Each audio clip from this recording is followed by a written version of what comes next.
শুধু একটা মানুষের জন্য আমাকে আমার মা বাবা নিজের বাড়ি থেকে তাড়িয়ে দিলেন। তবে আমিও ভেবে নিয়েছি কোনো দিন নিজের শহরে যাব না, আর মা বাবাকে আমার এই চেহারা দেখাবো না। আর যে মানুষটার জন্য আমার আজ এই অবস্থা, তাকে আমি কোনো দিন ক্ষমা করব না। আজীবন ঘৃণা করে যাব। এখন একটা থাকার জায়গা করতে, তারপর কলেজে ভর্তি হতে হবে। কিন্তু কে সাহায্য করবে আমাকে? আমি তো কাউকে চিনি না এখানে। এবার স্টেশন থেকে বেরিয়ে শহরের দিকে যাচ্ছি। এভাবে হাঁটতে হাঁটতে কখন যে রাত হয়ে যায় মনে নাই। আমি রাস্তার ল্যাম্প পোস্টের নিচে দাঁড়িয়ে আছি, আর তখনই একটা মেয়ে দৌড়িয়ে এসে আমার পিছনে দাঁড়ালো। তারপর আমি সামনে তাকিয়ে দেখি দুইটা মাতাল লোক মেয়েটাকে তাড়া করেছিল। আমাকে দেখে লোক দুটো চলে গেল। এবার আমি মেয়েটির দিকে তাকালাম। ল্যাম্প পোস্টের আলোয় মেয়েটাকে অনেক সুন্দর লাগছে। আমি বললাম, আপনাকে কেন তাড়া করছিল ওই দুটো লোক? মেয়েটি কেঁদে কেঁদে বলল, আমি আমার এক বান্ধবীর বাসা থেকে আসছিলাম, আর তখনই এই মাতাল লোক দুটি পিছু নেয়, আর তারপরে আপনাদের সাথে দেখা। বুঝলাম। আর কোনো সমস্যা নেই, আপনি এখন যেতে পারেন। লোক দুইটা পালিয়ে গেছে। না, আমার খুব ভয় পাচ্ছে। আমি কোনো দিন রাতে এভাবে একা একা বের হইনি। খুব ভয় পাচ্ছি আমি। আপনি যদি কিছু মনে না করতেন তাহলে আমাকে একটু বাড়ি পর্যন্ত দিয়ে আসবেন। আমি কিছুক্ষণ ভেবে আসলেই মেয়েটি অনেক ভয় পেয়ে আছে, আর তাছাড়া একা একটা মেয়ে, তাই আর কিছু না ভেবে তার সাথে যেতে চাইলাম। আপনার নামটা কি জানতে পারি? মেহেদি হাসান। আপনার নাম কি? আমার নাম রিমি। আমি অনার্স প্রথম বর্ষে পড়ি। বাড়িতে বাবা আর ছোট একটা বোন আছে। আপনার? আমি অনার্স দ্বিতীয় বর্ষে পড়ি, আর আমি এতিম। আমার কেউ নেই। মিথ্যা বললাম, কারণ যারা আমাকে বিনা দোষে বাড়ি থেকে বের করে দিতে পারে, তাই তাদের পরিচয় না দেওয়াই শ্রেয়। এবার মেয়েটির দিকে তাকিয়ে দেখি মেয়েটি আমার দিকে এক দৃষ্টিতে তাকিয়ে আছে। হয়তো আমার উপর মায়া হচ্ছে। হাঁটতে হাঁটতে রিমিদের বাসায় চলে আসলাম। রিমিরা বেশি বড়লোক না, আবার বেশি গরিব না। মোটামুটি এইরকম শহরে ভালোভাবে চলাফেরা যাবে। আমি রিমিকে বাড়ি দিয়ে যখনই চলে আসবো তখনই রিমি আমাকে ডাকলো আর বলল, আমাদের এখানে আজকে রাতটা খেয়ে তারপর না হয় চলে যাবেন। অবশ্য আমারও প্রচুর ক্ষুধা পেয়েছে, তাই সেই সকালে ভাতের বদলে বাবার কাছে মার খেয়ে বের হয়েছি। তাই আর মানা করতে পারলাম না। বাসার মধ্যে ঢুকে দেখি সুন্দর একটা বাড়ি, সবকিছু সাজানো গোছানো। তারপর রিমি তার আম্মুকে সবকিছু বলল, আর আমাকে দেখিয়ে দিল। রিমির আম্মু আমার কাছে এসে কাঁদতে কাঁদতে বলল, আমার মেয়েকে বাঁচিয়ে তুমি অনেক বড় সাহায্য করলে বাবা। তোমার প্রতি আমরা সারা জীবন ঋণী হয়ে থাকবো। ছিছি খালাম্মা, কি বলছেন এসব? মা কোনোদিন ছেলের কাছে ঋণী থাকতে পারে? আমি তো আপনার ছেলের মতোই, তাই না? রিমি এসে বলল, আহ মা, সে কখন থেকে ক্ষুধা পেয়েছে, তাড়াতাড়ি খেতে দাও। আমি হাত মুখ ধুয়ে টেবিলে বসে খাবারের জন্য অপেক্ষা করছি, আর তখনই রিমির বাবা আসলো। আমি আবার সব বাবাকে একটু ভয় পাই, তাই সাথে সাথে দাঁড়িয়ে গেলাম। রিমি, কেই ছিলে? তাকে তো কোনোদিন দেখিনি আমাদের এলাকায়। তারপর রিমি তার বাবাকে সব ঘটনা খুলে বলল, আর তখন রিমির বাবা বলল, তোমার যেহেতু কেউ নাই, তো কি হয়েছে, আমরা তো আছি। রিমির বাবা এরূপ কথা শুনে খুব খুশি হলাম, আর আমরা সবাই মিলে খেতে বসলাম।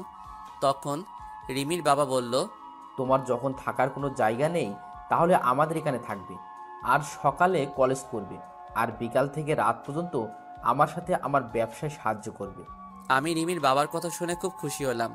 যাক, অন্তত থাকার জায়গা আর একটা কাজ তো পেলাম। তারপরে রাতের খাবার খেয়ে রিমি আমাকে একটা রুমে নিয়ে গেল। দুজনে মিলে রুমটা একটু গোছালাম। আসলেই রিমি মেয়েটা অনেক সুন্দর আর অনেক ভালো। তবে রিমি আমার দিকে একটু পরপর আর চোখে তাকাচ্ছে, আর মিট মিট করে হাসছে। সকালে উঠে ফ্রেশ হয়ে হালকা নাস্তা করে রিমির সাথে তাদের কলেজে গেলাম। ভর্তির কাজ সব শেষ হলে 3টা ক্লাস করে বাইরে এসে দেখি রিমি আমার জন্য বাইরে দাঁড়িয়ে আছে। কেমন হলো আজকের ক্লাসগুলো? অনেক ভালো, আর কলেজটা অনেক সুন্দর, খুব ভালো লাগছে আমার। তারপর কলেজ থেকে এসে দুপুরের খাবার খেয়ে খালুজানের সাথে তাদের দোকানে গেলাম।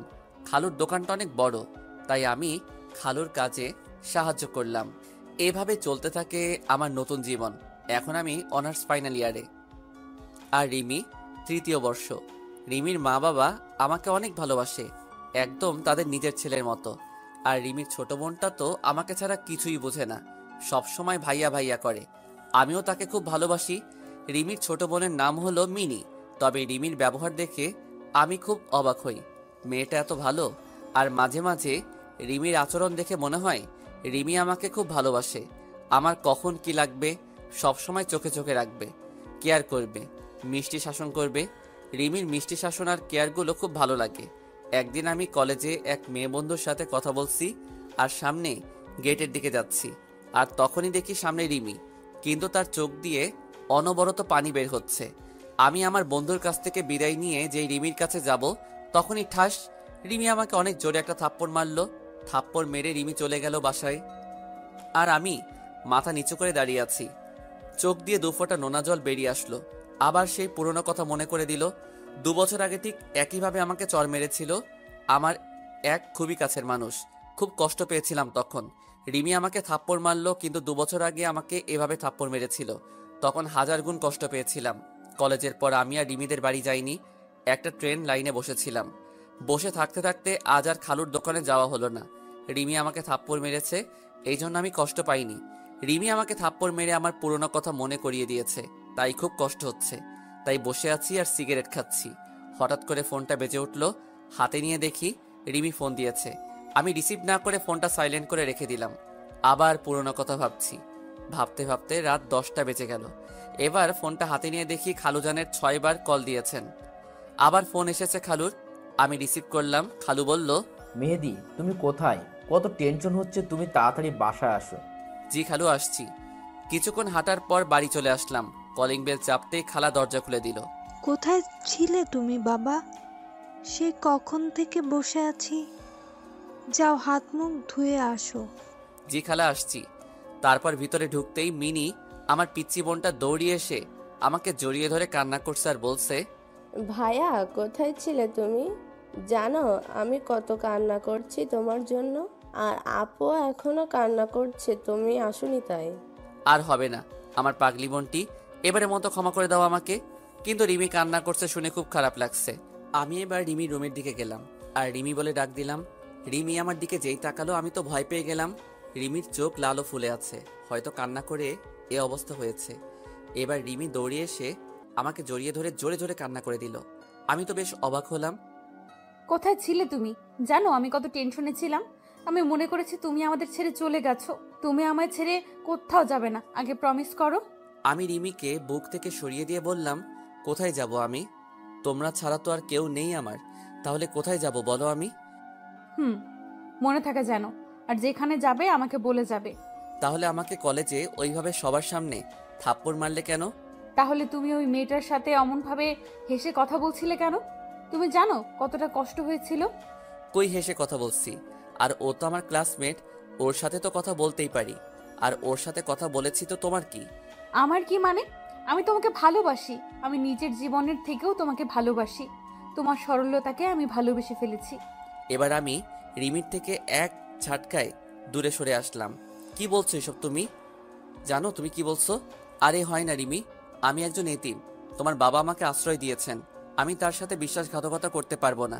আর তাছাড়া তোমার বাবা জানতে পারলে আমাকে কোনোদিন ক্ষমা করবেন না। আমাকে তুমি ভুলে যাও। রিমি এবার জোরে জোরে কান্না করতে লাগলো আর বলল, আমি বাবাকে সব বুঝিয়ে বলবো। প্লিজ আমাকে ফিরিয়ে দিও না। প্লিজ রিমি, এমন পাগলামি করো না। আর সবাই বাড়িতে আছে, কেউ শুনে ফেলে দিলে আমায় সবাই ভুল বুঝবে রিমি। আমি আর কথা না বাড়িয়ে যেই রিমি রুম থেকে বাইরে আসবো, তখন দেখি রিমির মা দরজার পিছনে দাঁড়িয়ে আছে। হয়তো সব শুনে ফেলে দিছে। আমি রিমির মার দিকে তাকিয়ে দেখি রিমির মা কান্না করছে। হয়তো রিমির চোখে পানি। রিমির মা সহ্য করতে পারেনি। রিমির মার কাছে গিয়ে বললাম, খালাম্মা, রিমির কোনো দোষ নেই, সব দোষ আমার। ওকে কিছু বলবেন না। আর কাল সকালে আমি এই শহর ছেড়ে চলে যাব। শুধু আজকে রাতটুকু থাকতে দিন। খালাম্মা কিছু বলল না, শুধু চোখ দিয়ে পানি পড়ছে। আমি এই বলে নিজের রুমে চলে আসলাম আর রুমের দরজা বন্ধ করে দিলাম আর কান্না করতে লাগলাম। আবার সেই 2 বছর আগে পুরনো কথা মনে পড়ে গেল। সেদিনও ঠিক এইভাবে আমাকে একজন জড়িয়ে ধরেছিল আর এই কথাগুলো বলেছিল। তবে সেই কথাটা মিথ্যা কথা আর অভিনয় হতে পারে, এটাই আমার ন্যায্য পাওনা। পুরনো কথা ভাবতে ভাবতে আবার চোখ দিয়ে অনবরত পানি পড়ছে। এভাবেই সারা রাত কাটিয়ে দিলাম। আর এদিকে রিমির মা রাতে ঘটে যাওয়া সব কাহিনী রিমির আব্বুকে বলল। রিমির আব্বু বলল, ছেলেটা বেশ ভালো, খুব সহজ সরল, যেটা বলি সেটাই শুনে, কোনোদিন কথার প্রতিখেলাপ করেনি। আর ছেলেটা ভালো শিক্ষিত, রিমির সাথে ভালো মানাবে। আর মিনিকে একেবারে ছোট বোনের মতো দেখে। তাই ভাবছি কাল সকালে মেহেদির সাথে কথা বলে রিমির সাথে বিয়ের কথাটা সেরে ফেলবো। পরের দিন খুব সকালে উঠে আমি আমার ব্যাগপত্র গুছিয়ে রিমির বাবার জন্য একটা চিঠি লিখে সেটা বিছানার উপর বাড়ি থেকে বেরিয়ে পড়লাম। আবার রেল স্টেশনের দিকে হাঁটতে থাকলাম। আবার কোনো অন্য শহরে চলে যেতে হবে এটা ভেবে খুব কান্না পাচ্ছে যে রিমি মেয়েটা খুব ভালোবাসে আমায়, আর পাগলি বোনটিকে খুব মিস করব। খালা খালুকে খুব মনে পড়বে, কিন্তু কিছু করার নেই। আমি ট্রেনের জন্য স্টেশনে বসে আছি। ট্রেন আসতে 1 ঘন্টা দেরি হবে।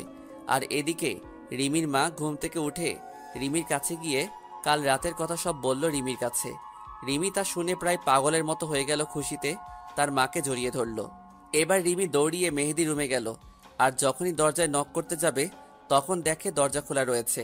রিমি তখন রুমের ভিতর যেয়ে দেখে মেহেদি নেই, আর মেহেদির জামা কাপড় ব্যাগ বইপত্র কিছু নেই। তখনই চোখ গেল বিছানার উপর। রিমি চিঠিটা হাতে নিয়ে পড়তে থাকলো। চিঠি পড়া শেষে রিমি চিৎকার দিয়ে আম্মু বলে ডাক দিয়ে বেহুশ হয়ে পড়ে গেল। সাথে মেহেদি রুমে গিয়ে দেখে রিমি বেহুশ হয়ে পড়ে আছে। রিমির মা সাথে সাথে রিমির খাটের উপরে তুলল।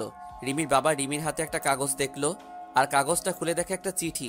রিমির বাবা চিঠি পড়তে লাগলো। শ্রদ্ধেয় খালুজান, প্রথমেই সালাম নিবেন। আশা করি আপনি এতক্ষণে সব জেনে গেছেন। এতে রিমির কোনো দোষ নেই খালুজান, তাই আমি এই শহর থেকে চলে যাচ্ছি। আর কোনোদিন হয়তো দেখা হবে না, তাই এই এতিম ছেলেটাকে ক্ষমা করে দিবেন, আর নিজের শরীরের দিকে একটু খেয়াল রাখবেন। এতিম ছেলে। রিমির বাবা চিঠিটা পড়া মাত্র প্রথমে বাস স্ট্যান্ডে গেল খুঁজতে, কিন্তু পেল না।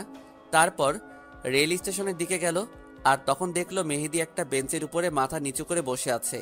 রিমির বাবা মেহেদির কাছে গিয়ে মাথায় হাত বুলালো, আর তখনই মেহেদি উপরে তাকিয়ে দেখে খালুজান। খালু, আপনি এখানে? আমার ছেলেটাকে নিয়ে নিতে এসেছি। কিছুই তো বুঝলাম না। কাল রাতে রিমির মা সব বলেছে আমায়, আর তখন ভাবলাম আমার মেয়ের জন্য এর থেকে ভালো ছেলে কেউ নেই, তাই আমার মেয়ের জামাইকে নিতে এলাম। কিন্তু খালু, আমি একজন এতিম। আর চুপ, আর কোনোদিন নিজেকে এতিম বলবে না, আমরা কেউ না তোমার। তারপর আমি খালুকে জড়িয়ে ধরলাম। তারপর আমি আর খালু বাড়ি চলে আসলাম। এসে দেখি 2 মহারানী আমার উপর রাগ করে আমার সাথে কথা বলছে না।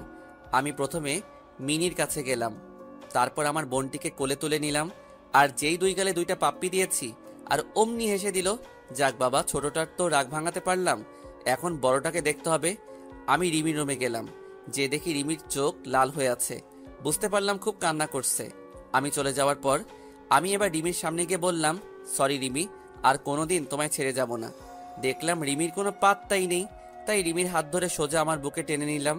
রিমি ছাড়ানোর চেষ্টা করছে, বাট পারছে না।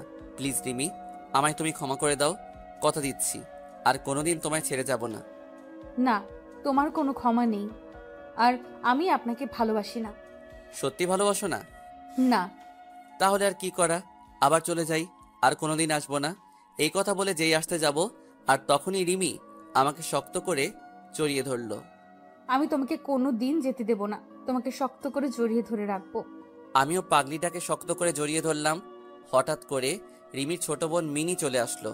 কি ভাইয়া, বউকে পেয়ে কি নিজের বোনকেই ভুলে গেলে? আরে আমার পিচ্চি বুড়িটা, তোমাকে আমি ভুলে যেতে পারি? তুই আমার কলিজার ছোট পিচ্চি বোন। এই বলে মিনিকে কোলে তুলে নিলাম, আর সেই সময় 2 বোন আমার 2 গালে একটা করে পাপ্পি দিল। তারপরে দুজনকে জড়িয়ে ধরলাম। সবাই মিলে রাতে খাবার খাচ্ছি। তখন রিমির বাবা বলল, আগামী পরশুদিন তোমাদের বিয়ে, তোমাদের কোনো আপত্তি আছে? রিমি দেখলাম লজ্জায় মাথা নিচু করে বসে আছে। আমি বললাম, না খালু, আমার কোনো আপত্তি নেই। তারপর আমরা খাবার খেয়ে যে যার রুমে গিয়ে শুয়ে পড়লাম। কিছুক্ষণ পর আমার রুমের দরজা খোলার আওয়াজ পেলাম। তাকিয়ে দেখি রিমি আমার রুমে আসছে। রিমি, তুমি এখানে এই রাতে কি করছো এখানে? কেউ দেখে ফেললে কি বলবে সবাই? কেউ দেখবে না, আর আমি আমার হবু স্বামীর রুমে আসছি, তাতে কার কি আসে যায়? কিন্তু আমাদের এখনো বিয়ে হয়নি তো। তুমি যাও, এখন কেউ দেখলে খারাপ ভাববে। না, আমি যাব না। যদি তুমি আজকের মতো কাল সকালেও যদি তুমি চলে যাও, তাহলে আমি আজ রাতে তোমার সাথে থাকবো। কি কি বলছো তুমি? তোমার মাথা ঠিক আছে? বিয়ের আগে একটা ছেলে আর একটা মেয়ে একসাথে ঘুমাবে? আর আমি কোথাও যাব না তোমাকে ছেড়ে। তা আমি শুনবো না। আমি আজ এখানেই তোমার সাথে ঘুমাবো। আর কেউ যদি আমাকে রাখতে না চায় তাহলে আমি সারা রাত বসে বসে কান্না করব। আচ্ছা ঠিক আছে, তুমি বিছানায় ঘুমাও, আমি নিচে শুয়ে পড়ছি। না, তুমি আমার সাথে বিছানায় ঘুমাবে। এই চিল্লাচ্ছ কেন? কেউ শুনে ফেলবে। তুমি বিছানায় না আসলে আমি আরো চিল্লাবো। আচ্ছা ঠিক আছে, বিছানায় ঘুমাবো। এবার আমি বিছানায় গিয়ে খাটের এক পাশে শুয়ে পড়লাম, আর রিমি আমার এক পাশে শুয়ে পড়লো। শুয়ে শুয়ে দুজন গল্প করছি, আর তখনই রিমি আমাকে জড়িয়ে ধরলো। আমিও রিমিকে জড়িয়ে ধরলাম।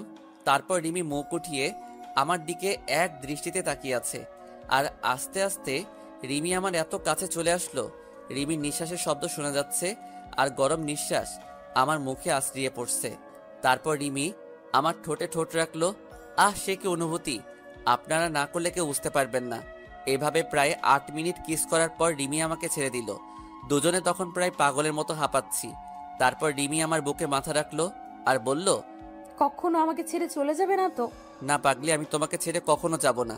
তাই বলে রিমি শক্ত করে বুকের সাথে জড়িয়ে ধরলাম। রিমিও আমাকে শক্ত করে জড়িয়ে ধরলো। তারপর রিমির কপালে একটা ভালোবাসার পরশ এঁকে দিলাম আর ঘুমিয়ে পড়লাম। সকালে উঠে দেখি রিমি এখনো ঘুমিয়ে আছে। কি অপূর্ব লাগছে রিমিকে। চুলগুলো এলোমেলোভাবে মুখের উপর রয়েছে। আমি রিমির মাথায় আর একটা ভালোবাসা এঁকে দিলাম, আর তখনই রিমি উঠে পড়ল। রিমি উঠে আমার গালে একটা কিস করে উঠে ফ্রেশ হয়ে সকালে নাস্তা করে দুজনে একসাথে কলেজে গেলাম। আজ আমাদের বিয়ে হয়ে গেল। বেশি একটা আয়োজন করা হয়নি, ভালোভাবে আমাদের বিয়েটা সম্পূর্ণ হয়ে গেল। রিমি এখন বাসর ঘরে অপেক্ষা করছে, আর আমি ছাদের উপর বসে বসে পুরনো কথা ভাবছি, আর দু চোখ বেয়ে অঝোর ধারায় পানি পড়ছে। হঠাৎ করে কারো হাত আমার কাঁধের উপর অনুভব করলাম। তাড়াতাড়ি করে চোখের পানি মুছে ফেলে পিছনে ঘুরে দেখি রিমি দাঁড়িয়ে আছে বিয়ের সাজে। রিমি, তুমি এখানে কেন আসলে? আমি এক্ষুনি নিচে নামছিলাম। তুমি কান্না করছো কেন? কোনো অন্যায় করেছি আমরা বা আমি? এই পাগলি, তুমি অন্যায় করবে কেন? তোমায় তো আমি খুব ভালোবাসি। তাহলে কান্না করছো কেন? আসলে আমার মা বাবার কথা খুব মনে পড়ছে, তাই একটু কান্না পাচ্ছিল। কান্না করি আর কি হবে, চলো নিচে চলো। চলো। না, আমি যাব না। কেন যাবে না? আমাকে কোলে নিতে হবে। রিমিকে কোলে নিয়ে নিচে চলে আসলাম। তারপর বাসর ঘরে ঢুকে রিমি আমার বুকে মাথা রেখে শুয়ে পড়ল। আমিও রিমিকে জড়িয়ে ধরে শুয়ে পড়লাম। এভাবে চলছিল আমাদের সংসার জীবন। খুব সুখে জীবন যাপন করছিলাম। বিয়ের 7 মাস পর এখন রিমিদের ব্যবসা এখন পুরোপুরি আমি দেখাশোনা করি। একদিন হঠাৎ করে কেউ পিছন থেকে মেহেদি বলে ডাক দিল। আমি পিছনের দিকে তাকিয়ে আমি বিরাট বড় শক খেলাম। মনে হলো আমি নিজেকে হারিয়ে ফেলেছি। পিছনে তাকাতেই মেয়েটা আমাকে শক্ত করে জড়িয়ে ধরে হাউমাউ করে কান্না করতে থাকলো। হ্যাঁ, এই মেয়েটির নাম হলো অনিকা। তুমি কোথায় ছিলে এতদিন? তুমি জানো তোমাকে আমি পাগলের মতো খুঁজেছি, কিন্তু তোমাকে কোথাও পাইনি। তুমি চলে যাবার পর আমি তোমার জন্য প্রতি রাতে কান্না করেছি। আমার একটা ফুলের জন্য তুমি আমাকে এত বড় শাস্তি দেবে? আমি তো তোমার সাথে একটু মজা করেছিলাম, আর তুমি সেই মজা সিরিয়াসলি নিয়ে তুমি কেন আমায় ছেড়ে চলে আসলে? আমি অনিকাকে সরিয়ে দিয়ে বললাম, দেখেন, আমার জীবনে অতীতে যা ঘটে গিয়েছে আমি সব ভুলে গেছি। আর তাছাড়া আমার এখন একটা ভবিষ্যৎ আছে। আমি এখন বিবাহিত। অনিকা আমার কাছ থেকে এই কথা মনে হয় আশা করেনি। তাই অনিকা আমার দিকে অবাক চোখে তাকিয়ে আছে, আর দু চোখ বেয়ে পানি পড়ছে। আমি চাই না যে তুমি আমাদের বিবাহিত জীবনে দেয়াল হয়ে দাঁড়াও। তোমার ওই দিনের ঘটনার পরে তোমাকে সবচেয়ে বেশি ঘৃণা হয়। তোমার কথা মনে পড়লে আমার প্রচণ্ড রকমের রাগ হয়। আর তোমার জন্য আমি আমার বাবা মা আমাকে ভুল বুঝলো, আমাকে বাড়ি থেকে তাড়িয়ে দিল। তাই তুমি আমার সামনে আসবে না।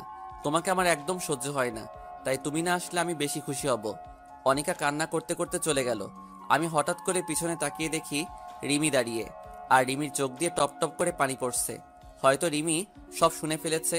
আমি রিমিকে দেখে কোনো অবাক হইনি, কারণ সত্য কথা কোনোদিন চাপা থাকে না। এবার আমি রিমির সামনে গেলাম। রিমি আমাকে শক্ত করে জড়িয়ে ধরে কান্না করতে থাকলো। আমিও রিমিকে শক্ত করে জড়িয়ে ধরলাম। কে ওই মেয়েটা তোমাকে জড়িয়ে ধরে ভালোবাসি বললো? আমার অতীত। তুমিই তো বলেছিলে তুমি এতিম, তোমার কেউ নেই। তাহলে আমার সাথে মিথ্যা বললে কেন? আমি তখন পরিস্থিতির শিকার ছিলাম, আর আমার মা বাবা ছোট ভাই সবাই আছে। রিমি এবার আবার শক্ত করে জড়িয়ে ধরে বলল, আমাকে ছেড়ে যাবে না তো কোনোদিন? কান্না করে বলল, না আমার পাগলি বউ, তোমাকে ছেড়ে কোথাও যাব না। তাহলে আমাকে বলতে হবে তোমার অতীতের কথা। ভালো, আপনার গল্পগুলো আমার কাছে অনেক ভালো লাগে। বলতে গেলে আপনার প্রেমে পড়ে গিয়েছি। কি বললেন? কার প্রেমে পড়েছেন আপনি? সরি, আপনাকে না, আপনার গল্পের প্রেমে পড়ে গিয়েছি। ও ধন্যবাদ, বাঁচালেন আমাকে। আমি তো ভয় পেয়ে গিয়েছিলাম। এদিকে বারবার আম্মু ডাকছে, কলেজে দেরি হয়ে যাবে। বাই, আম্মু ডাকছে, কলেজ যেতে হবে। তাই বলে আমি অফলাইন হয়ে গেলাম। আমি ঘুম থেকে উঠে হালকা নাস্তা করে কলেজে চলে আসলাম। আমি আমার রুমে যেই ঢুকতে যাব, তখনই একটা মেয়ের সাথে ধাক্কা লেগে মেয়েটি পড়ে গেল। আমি সরি বলে চলে আসলাম আমার সিটে। আমি একবার পিছনে তাকিয়ে দেখি মেয়েটা রাগী চেহারায় আমার দিকে তাকিয়ে রয়েছে। আমি এত কিছু না ভেবে ক্লাসে মনোযোগ দিলাম। এভাবে সব ক্লাস করে কলেজ থেকে বাড়ি আসছি। তখনই আমার পিছন থেকে কে যেন শার্টের কলার ধরে টেনে ধরলো। আমি পিছনে ঘুরতেই দেখি সকালে যে মেয়ের সাথে ধাক্কা লাগলো সেই মেয়েটি। ওই, সকালে আমাকে ওভাবে ধাক্কা দিয়ে ফেলে চলে গেলি, আবার আমাকে না তুলে চলে গেলি কেন? সরি বললাম তো তখন, তাহলে আবার কেন আমার কলার ধরলেন? ওই পিচ্ছি, তুই জানিস আমি কে? তোর সিনিয়র আমি, আর তুই আমাকে তুই করে বললি? দাঁড়া, তোর কি অবস্থা করি দেখ, আর যেন কোনোদিন তোরা আমার সামনে না দেখি। ওরা চলে গেল আর আমি ওখানে মাথা নিচু করে দাঁড়িয়ে থাকলাম। তবে মেয়েটি রাগলে খুব সুন্দর লাগে, একদম আমার স্বপ্নের রাজকুমারী। রাগলে আর তার ঠোঁট দুটো একদম লালা হয়ে যায়। আমি তো রাজকুমারীর প্রেমে পড়ে গেলাম। মনে হচ্ছে গাল দুইটা ধরে শুধু চুমু খাই। আমি চলে আসছি, তখন আমার এক বন্ধু বলল, কি রে, ওয়ানিকা থেকে মারলো কেন? তাহলে মেয়েটির নাম অনিকা? বাহ, নামের সাথে চেহারার কত মিল। কি রে, কি ভাবছিস? আর জানিস ওয়ানিকাকে? ওয়ানিকা হলো এই এলাকার নেতার মেয়ে, সেজন্য এত দেমাগর। সব ছেলেরা ওকে ভয় পায়। কিন্তু আমি ভয় পাই না। দোস্ত, তুই আমাকে নিয়ে চিন্তা করিস না, দেখিস একদিন অনিকা আমার হবে। মানে কি বলতে চাস তুই? আমি তো কিছুই বুঝতে পারছি না। আমার অনিকাকে খুব ভালো লেগেছে। তার রাগী মাখা চেহারা যেন কোনো রাজকুমারী। অনিকা রাগলে তার গাল দইটা লাল হয়ে যায়। আনিকার বাবা জানলে কিন্তু তোকে ছাড়বে না। সে পরে দেখা যাবে। চল আগে দুইটা সিগারেট খেয়ে বাসায় চল। তারপর সিগারেট শেষ করে আমি বাসায় চলে আসলাম। এসে ফ্রেশ হয়ে একটু ফেসবুকে ঢুকলাম। দেখলাম সকালে সেই বৃষ্টি আইডি থেকে মেসেজ এসেছে। দেখলাম সে অনলাইনে আছে। আপনি কোন কলেজে পড়েন? KMH সরকারি কলেজ। আপনি কোন কলেজে পড়েন? আমিও তো ওই কলেজে পড়ি। কোন ইয়ারে পড়েন আপনি? অনার্স থার্ড ইয়ারে। আপনি কোন ইয়ার? আমি সেকেন্ড ইয়ার। তাহলে কাল 10টায় বড় আম গাছের নিচে আসবেন। আমি আপনাকে দেখব, যে এত সুন্দর গল্প লিখে, তাকে একটু দেখব। ঠিক আসবো, এখন বাই। পরের দিন আমি একটু দেরি করে কলেজে গেলাম, যে দেখি অনিকা সেই আম গাছের নিচে একা দাঁড়িয়ে আছে, আর মনে হয় কারোর জন্য অপেক্ষা করছে। তারপর আমাকে সেই মেয়েটি মেসেজ দিল, লেখক সাহেব কোথায় আপনি? আপনি কোথায় আছেন? আর আমি কলেজে চলে আসছি। আমি আম গাছের নিচে দাঁড়িয়ে আছি। আমি আবার গাছের নিচে তাকালাম, দেখি অনিকা ছাড়া আর কেউ নেই। এবার আমি মনে মনে একটু খুশি হলাম। তাও শিওর হওয়ার জন্য আমি আবার ওকে মেসেজ দিলাম, আপনি কি হলুদ ড্রেস পরে আছেন? তাহলে আপনি চলে আসেন, আমি আপনাকে দেখব। এবার আমি মনে মনে প্যান্ট ড্যান্স দিচ্ছি।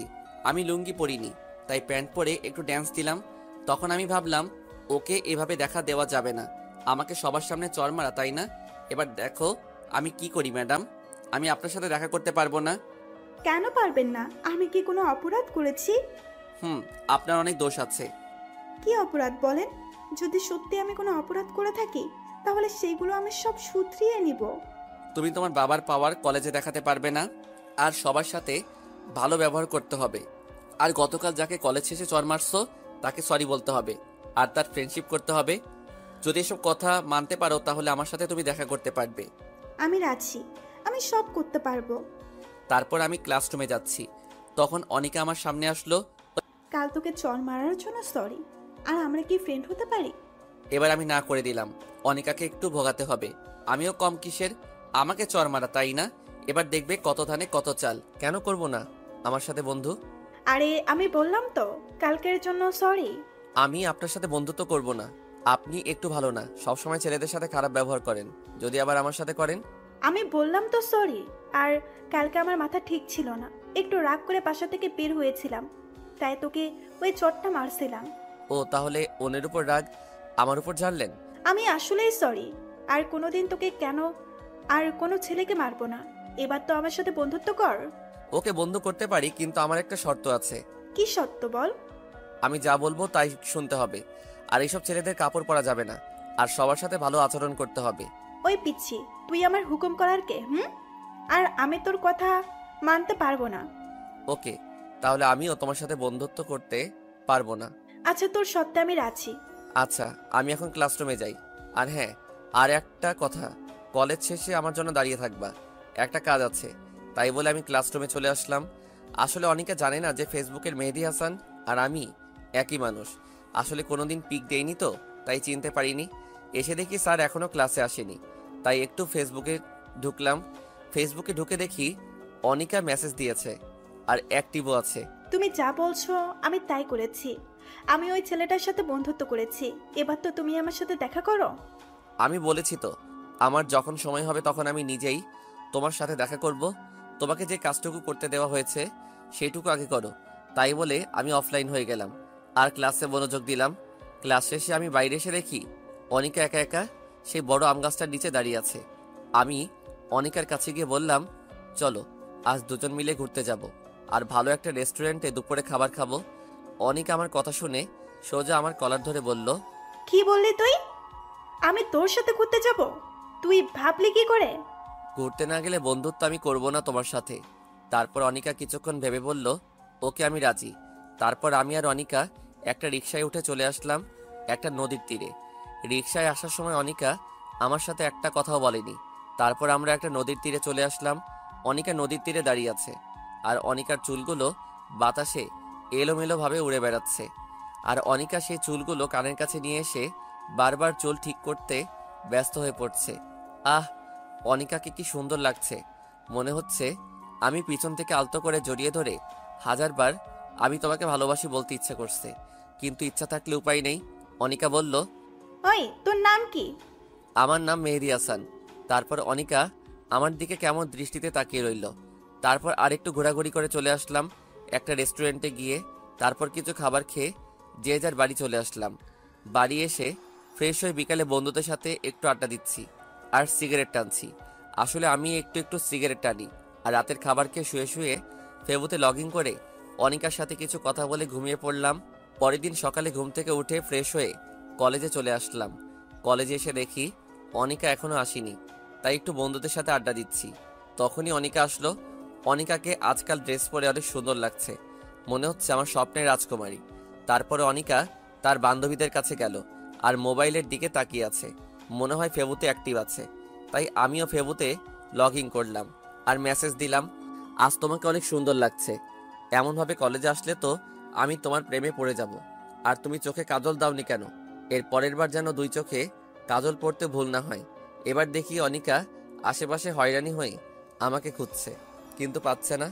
তখন আবার অনিকা মেসেজ দিল, কোথায় তুমি? প্লিজ একবার আমার সামনে আসো, তোমাকে দেখতে খুব ইচ্ছে করছে। আমাকে খুঁজে লাভ নেই, আর আমি সময় হলে তোমাকে দেখা দেব। এই বলে আমি অফলাইন হয়ে গেলাম আর আমি অনিকার সামনে গেলাম। আমি যাওয়াতে অনিকা কিছুটা বিরক্ত হলো মনে হলো। তারপর কিছু কথা বলে আমি চলে আসলাম আমার ক্লাসরুমে। ক্লাস 3টে শেষ হওয়ার পর স্যার একটু আসতে লেট হচ্ছে বলে আমরা সবাই বসে আড্ডা দিচ্ছি। তখন দেখি অনিকা আর তার বেশ কয়েকটা বান্ধবী আসলো আমাদের রুমে আর সবার উদ্দেশ্য বলল, এখানে মেহেদি হাসান বলে কেউ আছে? সবাই বলল, না, চিনি না। আসলে আমার কলেজে অন্য নাম দেয়া আছে, তাই সবাই সেই নামেই চেনে।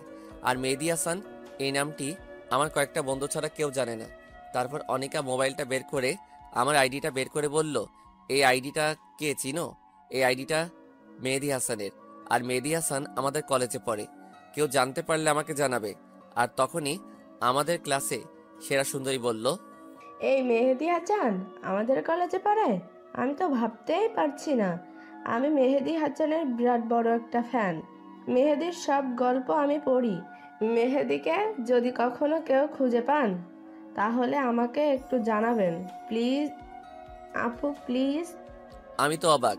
আজ আমি যদি আমার প্রোফাইলে যদি আমার নিজের পিক দিতাম তাহলে অন্তত আজ সিঙ্গেল থাকতে হতো না। এখন নিজের কপালে নিজেই চড় মারতে ইচ্ছে করছে। তারপর কলেজ শেষে আমি বাড়ি এসে ফ্রেশ হয়ে দুপুরের খাবার খেয়ে একটা ঘুম দিয়ে বিকালে বন্ধুদের সাথে আড্ডা দিতে গেলাম। আড্ডা দিয়ে এসে রাতের খাবার খেয়ে রুমে গিয়ে ফেসবুকে লগ ইন করলাম। তখন দেখি অনিকা অ্যাক্টিভ রয়েছে। আমি অনিকাকে মেসেজ দিলাম, তুমি আমাকে ওভাবে প্রতিটা ক্লাসে খুঁজছিলে কেন? তুমি ভালো করে জানো আমাকে তুমি পাবে না। তোমাকে দেখতে খুব ইচ্ছে করছিল, তাই নিজেকে আর সামলাতে পারিনি। আর যেন কোনোদিন তোমাকে এভাবে আমাকে খুঁজতে না দেখি।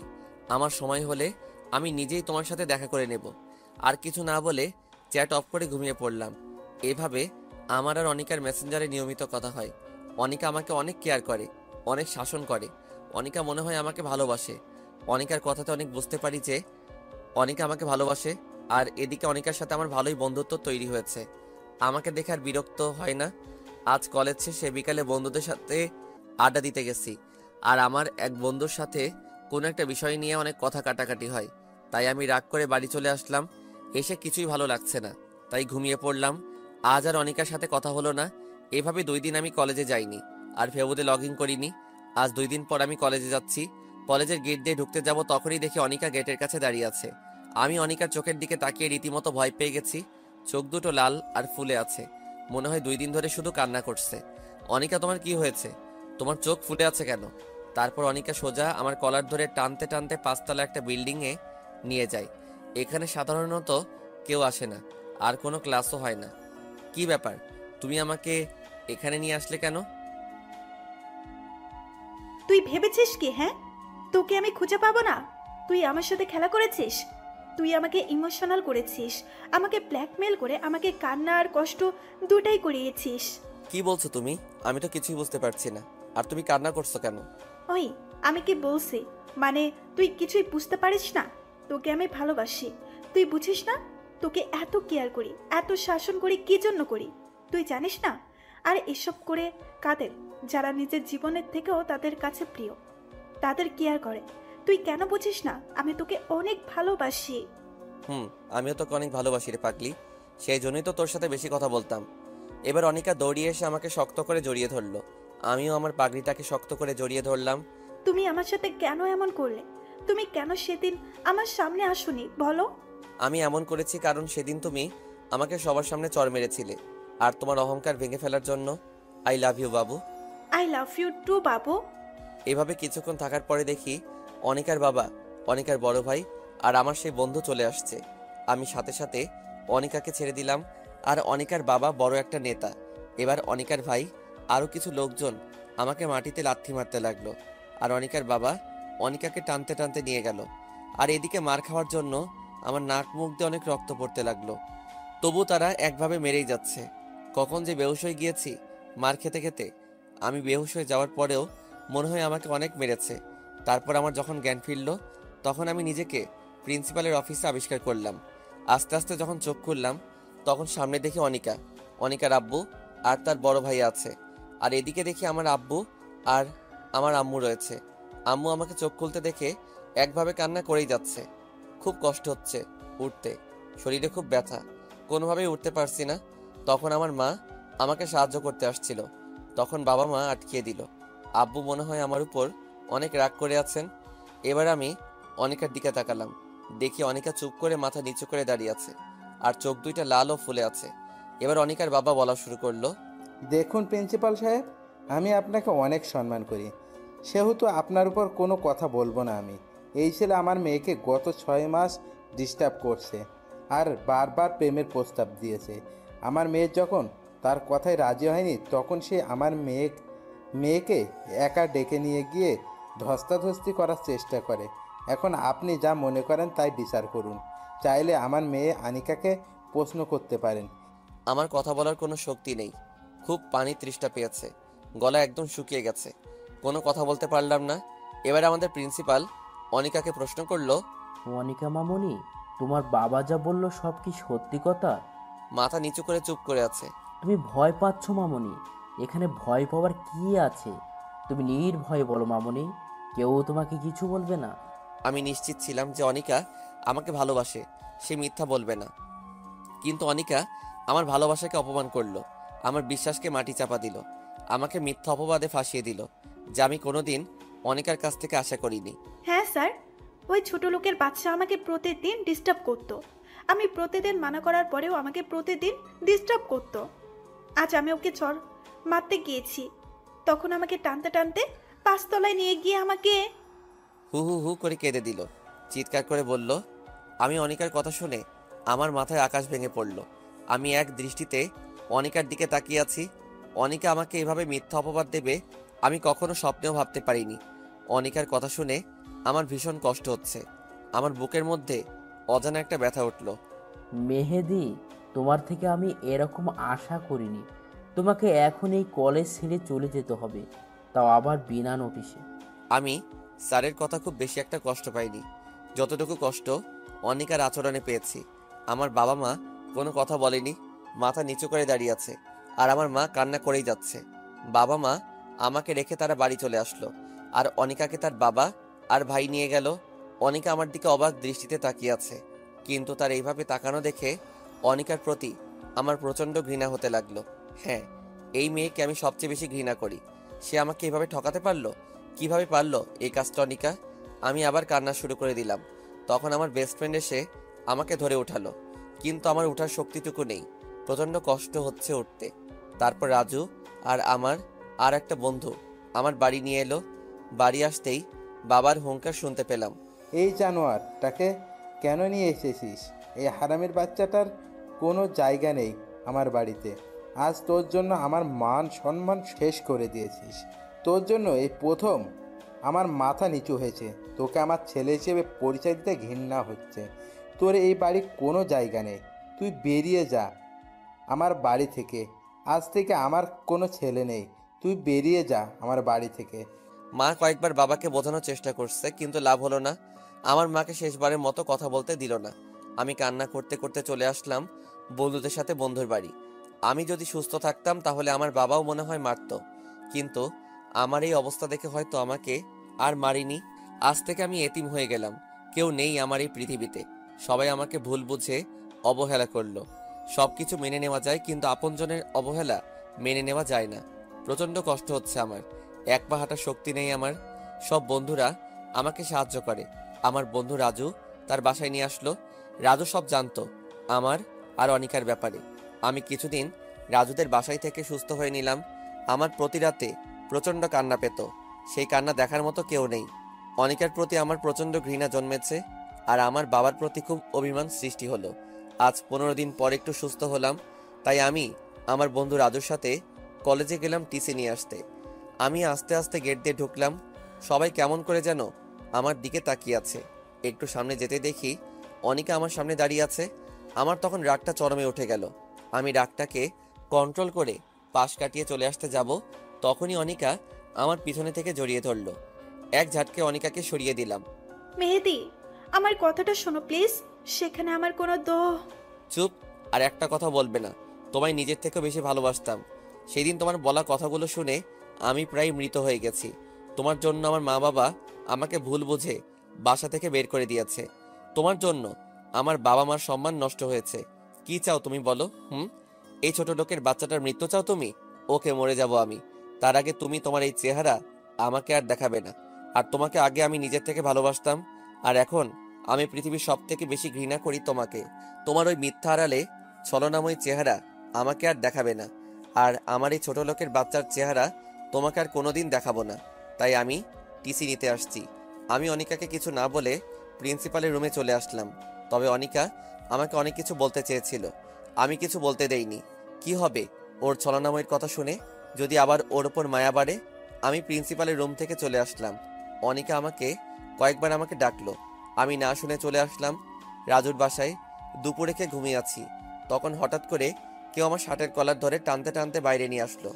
আমার নিজের বাবা আমাকে টানতে টানতে বাইরে নিয়ে এসে জোরে 2টা চড় মারলো। তুই আর কত জ্বালাবি? তুই আবার কালকে আনিকাকে ডিস্টার্ব করেছিস, আবার জড়িয়ে ধরেছিস। তোর লজ্জা করে না? এত কিছু হওয়ার পর তুই আবার আনিকার সাথে কথা বলেছিস। তুই আর এই শহরে থাকবি না, তুই এখনই এই শহর থেকে চলে যাবি। তোর মুখ আমি আর কোনোদিন দেখতে চাই না, তুই আজই চলে যাবি। তাই বলে বাবা চলে গেল, আর আমি জায়গায় দাঁড়িয়ে একভাবে কান্না করতে থাকলাম। আর অনিকার উপর আরও বেশি ঘৃণা হতে লাগলো। অনিকা এটা না করলেও পারতো। আমি রাজুর কাছ থেকে বিদায় নিয়ে রেল লাইন দিয়ে হাঁটছি বর্তমান। আর আপনারা তারপরে কি হয়েছে সবই তো জানেন। আমার চোখ দিয়ে টপ টপ করে পানি পড়ছে, 2 চোখ দিয়ে। আর রিমি আর তার বাবা মা 3জনই কান্না করছে। রিমির বাবা বলল, তোমার সাথে যা হয়েছে তা খুব খারাপ হয়েছে, আর কোনোদিন নিজেকে এতিম বলবে না। এখন থেকে আমরা তোমার মা বাবা। তাই বলে তারা চলে গেল। আর রিমির সাথে সাথে আমাকে জড়িয়ে ধরে অজর কান্না করতে লাগলো। এই পাগলি, কান্না করছো কেন?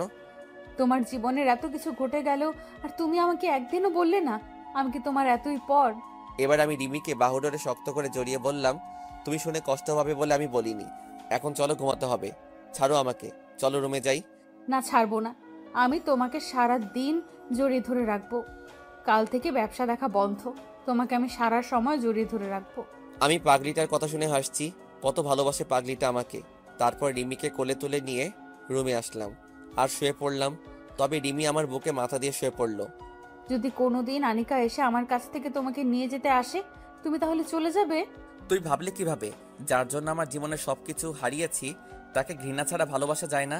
আর অনিকার জন্য আমি আমার পাগলিটাকে খুঁজে পেয়েছি।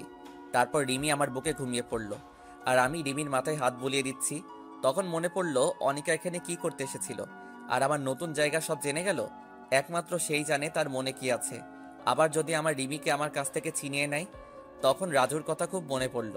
আজ 1 বছর পর রাজুর ফোনে কল দিচ্ছি। রাজু ফোন রিসিভ করলো আর আমি অঝোর ধারায় কান্না করে দিলাম। আসসালামু আলাইকুম। হ্যালো, কে বলছেন? চুপ করে আছি। কি হলো, কথা বলছেন না কেন? দোস্ত, আমি মেহেদি বলছি। কেমন আছিস তুই? মেহেদি, তুই কোথায় ছিলি দোস্ত এতদিন? তোকে আমরা কত খুঁজেছি। তুই কোথায় এখন? ঠিক আছিস তো? হ্যাঁ দোস্ত, ভালো আছি। আর আমি চাঁদপুর শহরে আছি। আর অনেক ভালো আছি। আর আমাকে খুঁজেছি মানে কি বলেছিস তুই? তুই চলে যাওয়ার পর তোর মা বাবা সবাই সবাই অনিকা সবাই অনেক খুঁজেছে তোকে, কিন্তু কোথাও পায়নি। তুই চলে যাওয়ার পর তোর মা বাবা তোকে না পেয়ে খুব কান্না করতো আর সব সময় মেহেদি মেহেদি বলতো। তুই কখন আসবি শুধু তাই চিন্তা করতো। আর কবে আসবি এখানে আমি তোর মা বাবার সাথে বলি। না দোস্ত, তুই কিছু বলবি না। আমি কোথায় আছি আর তোর উপর সেই বিশ্বাস আছে। তুই কারোর সাথে বলবি না। আর আমি মনে হয় আর কোনোদিন ওখানে ফিরে যাব না। কেন আসবি না তোর শহরে? আর তোর মা বাবা তো তাদের ভুল স্বীকার করেছে। আর আনিকা তোকে অনেক তুই চুপ কর। ওই অনিকার নাম আমার সামনে বলবি না। তুই ভালোভাবে জানিস আমি অনিকাকে কতটুকু ঘৃণা করি। আর কোনোদিন অনিকাকে মাফ করতে পারবো না। আর মা বাবা তারা তো জানতো তাদের ছেলে এরকম না। তারপরও ও আমাকে ভুল বুঝে বাড়ি ছাড়া করলো, তারপর শহর ছাড়া করলো। আমি আর কোনোদিন ফিরে যাব না ওখানে। আর আমি এখানে বিয়ে করেছি। আর আমার বউ আমাকে নিজের থেকেও বেশি ভালোবাসে। আর আমিও অনেক ভালোবাসি। আর আমি রিমিকে ছেড়ে কোথাও যাব না। যখন সবাই আমাকে ভুল বুঝে রাস্তার কুকুরের মতো দূর দূর করে তাড়িয়ে দিয়েছে, তখন এই মেয়েটি আমার পাশে এসে দাঁড়িয়েছে। আমি কখনো রিমিকে ছেড়ে যাব না। তুই বিয়ে করেছিস, আমাকে একবারও জানালি না? ভাবি তোকে অনেক ভালোবাসে তাই না? খুব ভালোবাসে পাগলি বউ আমার। ও সব সময় আমার পাশে থাকে আর পাগলের মতো জড়িয়ে ধরে থাকে। আর রিমির দুষ্টামিগুলো আমি খুব ভালোবাসি। আমি রিমিকে ছেড়ে কোথাও যাব না। অনেক ভালোবাসি আমি রিমিকে। তোর অতীত রিমি বা তার মা বাবা কেউ জানে? সবাই জানে। তবে প্রথমে কাউকে জানাইনি, পরে সব জানাইছি। আর তোর কোনো চিন্তা করা লাগবে না। খুব ভালো আছি আমি।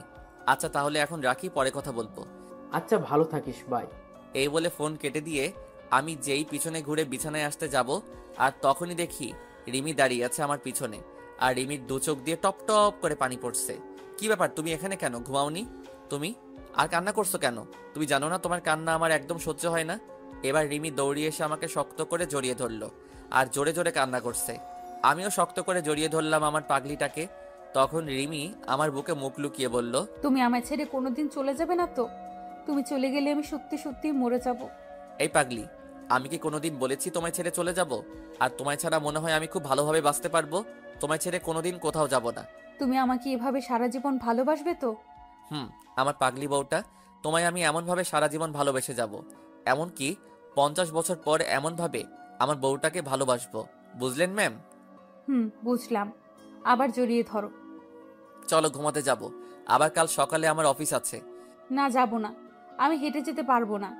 এবার রিমিকে কোলে তুলে নিলাম আর রিমি আমার গলা শক্ত করে জড়িয়ে ধরলো আর আমার গালে একটা চুমু দিল। তারপর রিমি আমার দিকে এক দৃষ্টিতে তাকিয়ে আছে আর আমিও রিমির দিকে একইভাবে তাকিয়ে আছি। তারপর বিছানায় চলে আসলাম। তখনও রিমি আমার গলা ছাড়েনি। এবার আমি শুয়ে পড়লাম আর তখন রিমি আমার বুকের উপর শুয়ে পড়লো আর শক্ত করে জড়িয়ে ধরলো। এই শোনো, তোমার কাছে একটা জিনিস চাইবো, তুমি দিবে আমায়? বলো। আমার সব জিনিস তো তোমারই, এতে আবার চাওয়ার কি আছে? আমার না একটা তোমার মতো রাজকুমার চাই, দিবে আমায়? বলে লজ্জায় আমার বুকে মুখ লুকালো। দিতে পারি, কিন্তু তোমার মতো একটা সুন্দর রাজকুমারী দিতে হবে। না, আমি তোমার মতো রাজকুমার চাই। আচ্ছা ঠিক আছে, কিন্তু রাজকুমার আনতে হলে তো অনেক পরিশ্রম করতে হবে আর তোমাকেও পরিশ্রম করতে হবে। যা দুষ্টু, আমার বুঝি লজ্জা করে না? আবার আমার বুকে মুখ লুকালো। আমি বুঝি না একটা মেয়ে এত লজ্জা পায়? তারপর লাইট অফ করে দিয়ে এক অজানা সুখে দুই নরনারী ব্যস্ত হয়ে গেল। সকালে ঘুমিয়ে আছি, হঠাৎ করে পানির ছিটকায় ঘুমটা ভেঙে গেল। চোখ খুলে দেখি রিমি এইমাত্র গোসল করে বের হলো। একটা হলুদ শাড়ি পরেছে আর চুলের পানি মুছছে। বাহ, কি সুন্দর লাগছে। আমি একভাবে তাকিয়ে আছি। রিমি আমার কাছে এসে বলল, কি দেখো এভাবে? তোমাকে দেখি। আমার পাগলি বউটা এত সুন্দর, মনে হয় সারাদিন দেখি। অমনি রিমি লজ্জা পেয়ে চলে যেতে লাগলো। আর অমনি রিমির হাত ধরে আমার বুকের উপর ফেললাম। এই কি করছো? ছাড়ো। সারা রাত দুষ্টামি করছো, এখন হবে না। এখন গোসল করে নিচে আসো, আমি নাস্তা দিচ্ছি। তারপর আমি নিচে নাস্তা করে অফিসে চলে আসলাম। অফিসে রিমি সবসময় ফোন দেবে আর বলে কোনো মেয়ের সাথে কথা বলবে না, আর ঠিক মতো খেয়ে নেব, আমি পরে আবার ফোন দিব। এই পাগড়িটাকে নিয়ে আর পারি না। অফিস শেষে বাড়ি আসার সময় রিমির জন্য কিছু ফুল, চকলেট আর আইসক্রিম নিলাম। খুব পছন্দ করে রিমি এগুলো। আমি দরজার সামনে দাঁড়িয়ে কলিং বেল বাজালাম। রিমি দরজা খুলে দিল আর আমার হাতে ফুল, চকলেট, আইসক্রিম দেখে বাচ্চাদের মতো লাফাতে লাফাতে প্যাকেট আমার হাত থেকে নিয়ে আমার গালে একটা চুমু খেলো। তারপর দুজনে রুমে চলে আসলাম। আমি ফ্রেশ হতে গেলাম। ফ্রেশ হয়ে এসে দেখি রিমি চকলেট খাচ্ছে। অনেক সুন্দর লাগছে রিমিকে। আমি রিমির পাশে বসলাম। রিমি, তুমি জানো না সাবিকে রেখে একা একা খাওয়া ঠিক না? তুমি জানো না আমি দুইটা জিনিস কোনো দিন ভাগ দেব না। এক হলো চকলেট আর আইসক্রিম, আর দুই হলো আমার প্রাণের স্বামী। আচ্ছা, ভাগ দিও না, এখন আমাকে দাও, আমি খাবো। না, দেব না, সব একলা খাবো আমি। ওকে, তুমি সব খাও, আমি খাবো না। তাই বলে মিথ্যা রাগ দেখিয়ে বেলকনিতে চলে আসলাম আর বাইরের দিকে তাকিয়ে থাকলাম। আমি জানি রিমি এখনই কান্না করে আমাকে জড়িয়ে ধরবে, আর তখনই রিমি আমার পিছন থেকে জড়িয়ে ধরলো। আমি একটু রাগ দেখিয়ে রিমিকে সরিয়ে দিলাম। রিমি এবার কান্না করে দিল, আর রিমি আমার সামনে থেকে জড়িয়ে ধরলো আর কান্না করছে। এবার আমি রিমিকে বললাম, এই পাগলি, কান্না করছো কেন তুমি? তুমি জানো না তুমি যদি আমার উপর রাগ করে থাকো তাহলে আমি সহ্য করতে পারি না। আর আমার পাগলিটার চোখের পানি যে সহ্য করতে পারি না। তারপর রিমি পিছন থেকে একটা আইসক্রিম বের করে আমার সামনে ধরলো। আমি খাবো না, আমাকে জোর করে খাইয়ে দিল। তারপর আমি রিমিকে খাইয়ে দিলাম। তারপর বিছানায় শুয়ে পড়লাম আর রিমি আমার বুকে শুয়ে পড়ল। কিছুদিন পরে আমি অফিসে বসে কাজ করছি। তখন রিমি আমাকে ফোন দিয়ে বলল, তুমি তাড়াতাড়ি বাসায় চলে আসো, যত তাড়াতাড়ি পারো বাসায় আসো। আমার কিছু বলার আগে ফোন কেটে দিল। আমি তো ভয় পেয়ে গেছি, আমার রিমির কিছু হলো না তো আবার। আমি অফিস থেকে বেরিয়ে খুব তাড়াতাড়ি বাসায় চলে আসলাম। এসে কলিং বেল বাজালাম আর সাথে সাথে দরজা খুলে গেল। রিমি দরজা খুলে দিল। আমি তখন রিমিকে বললাম, কি হয়েছে তোমার? তুমি ঠিক আছো তো? তোমাকে এমন দেখাচ্ছে কেন? কি হয়েছে তোমার? দেখো কারা এসেছে, ড্রয়িং রুমে বসে আছে। আমি আস্তে আস্তে ড্রয়িং রুমে আসলাম। এসে বিরাট বড় একটা শক খেলাম। মনে হলো পৃথিবী সব থেমে পড়েছে। খুব অবাক হলাম। আমি ড্রয়িং রুমে আর কেউ নেই।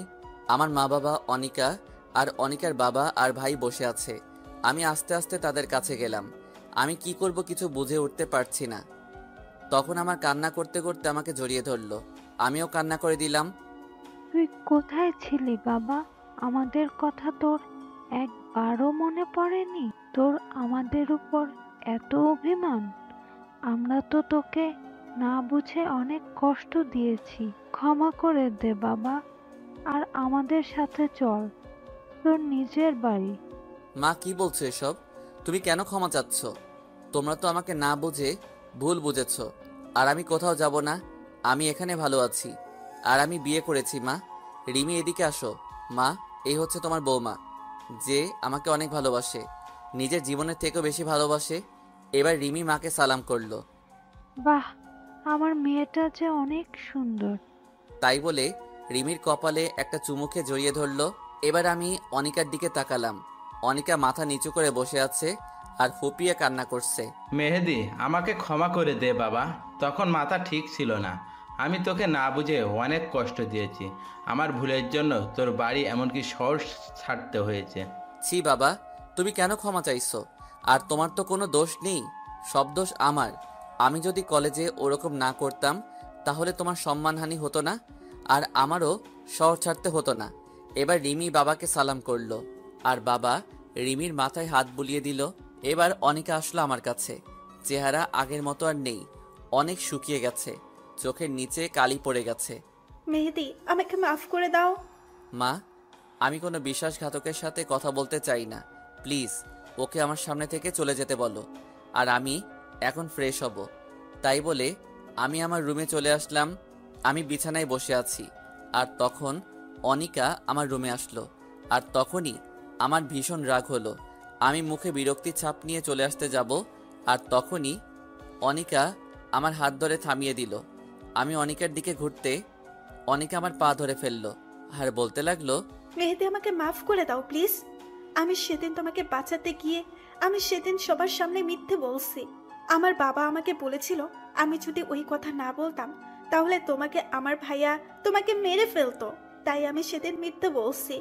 আর তুমি চলে আসার পর আমি তোমায় অনেক খুঁজেছি, তোমার জন্য প্রতি রাতে আমি কান্না করেছি।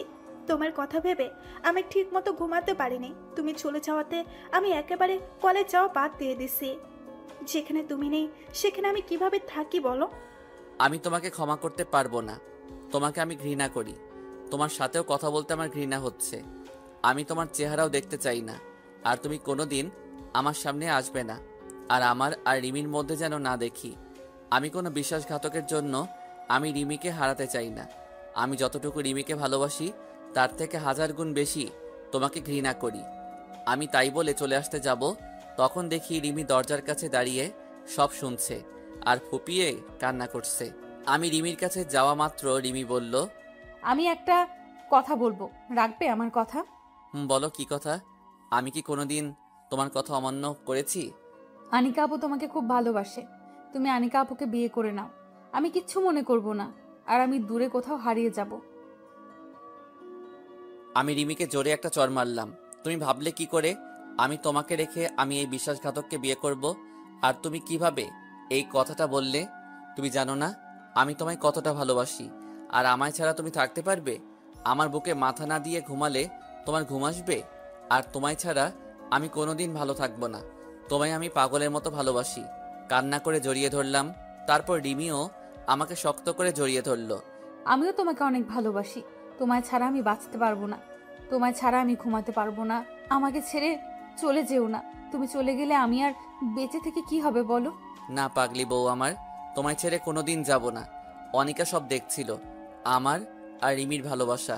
তারপর অনিকা কান্না করতে করতে বাইরে চলে গেল। তারপর আমি আর রিমি ড্রয়িং রুমে আসলাম।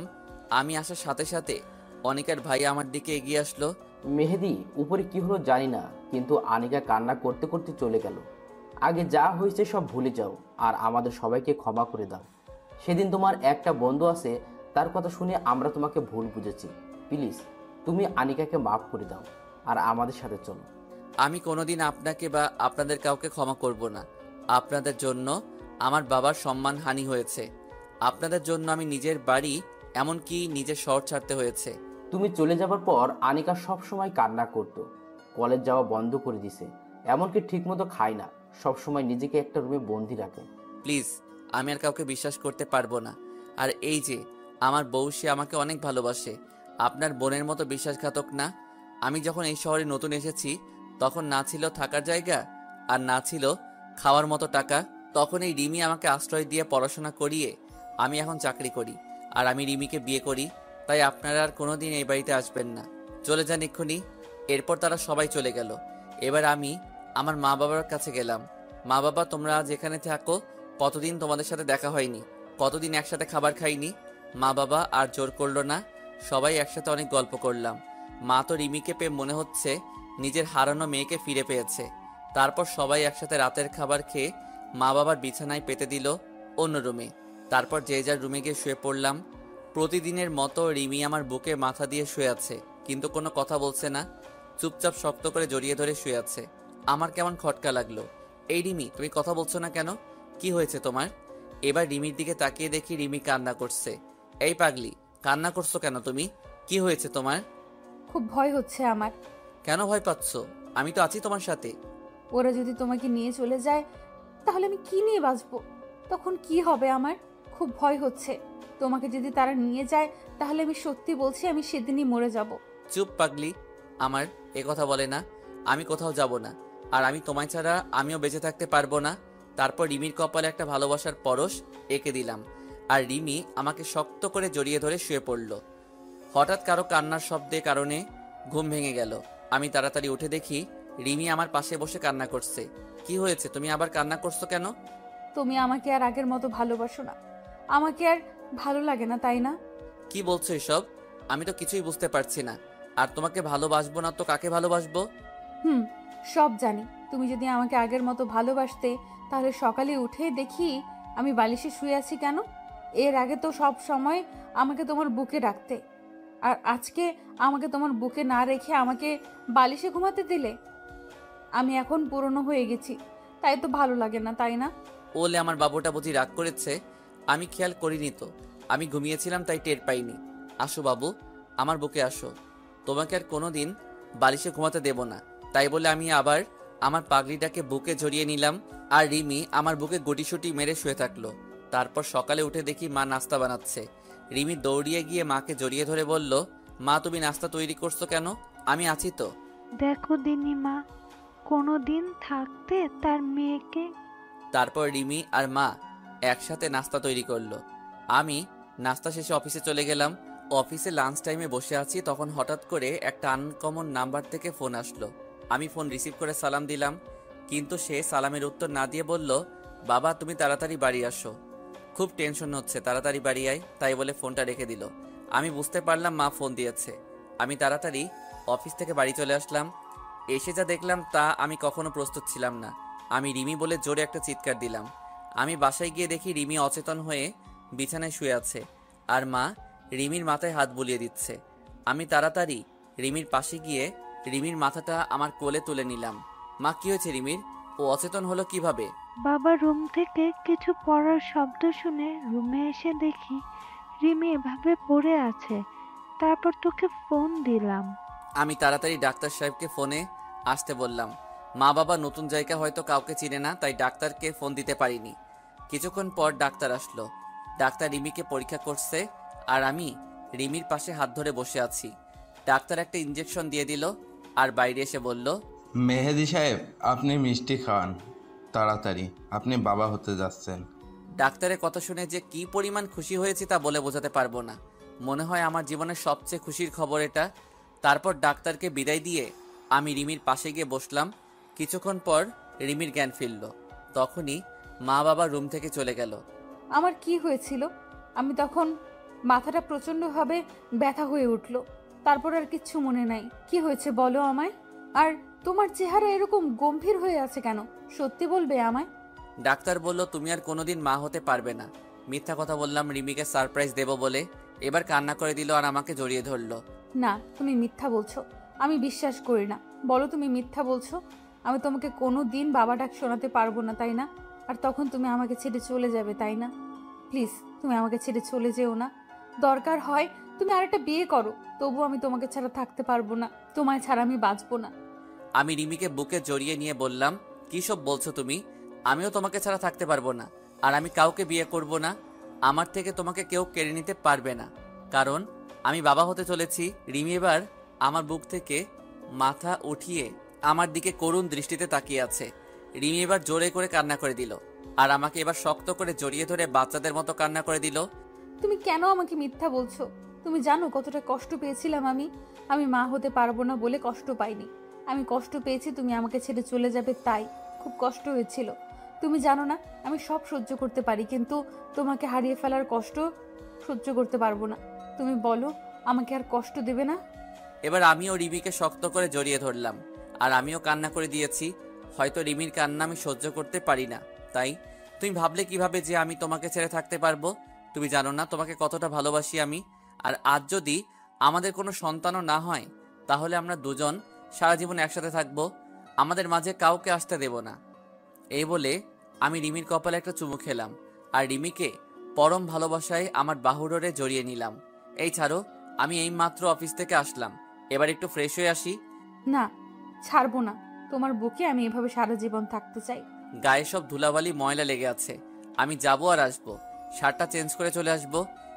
না, তুমি চুপচাপ বসে থাকো, কোথাও যেতে দেবো না তোমাকে।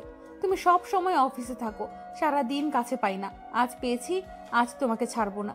কি মেয়ে রে বাবা, তবে খুব ভালো লাগে রিমির ভালোবাসাগুলো। সে যখন আহ্লাদি সুরে ছোট ছোট করে কথা বলে, মনে হয় সারা জীবন তার সাথে কথা বলি। এই আমাদের বাবু হবে, তখন আমাদের বাবুটা কোথায় থাকবে? আমাদের মাঝখানে না তোমার ওপাশে? তুমি বলো কোথায় থাকবে?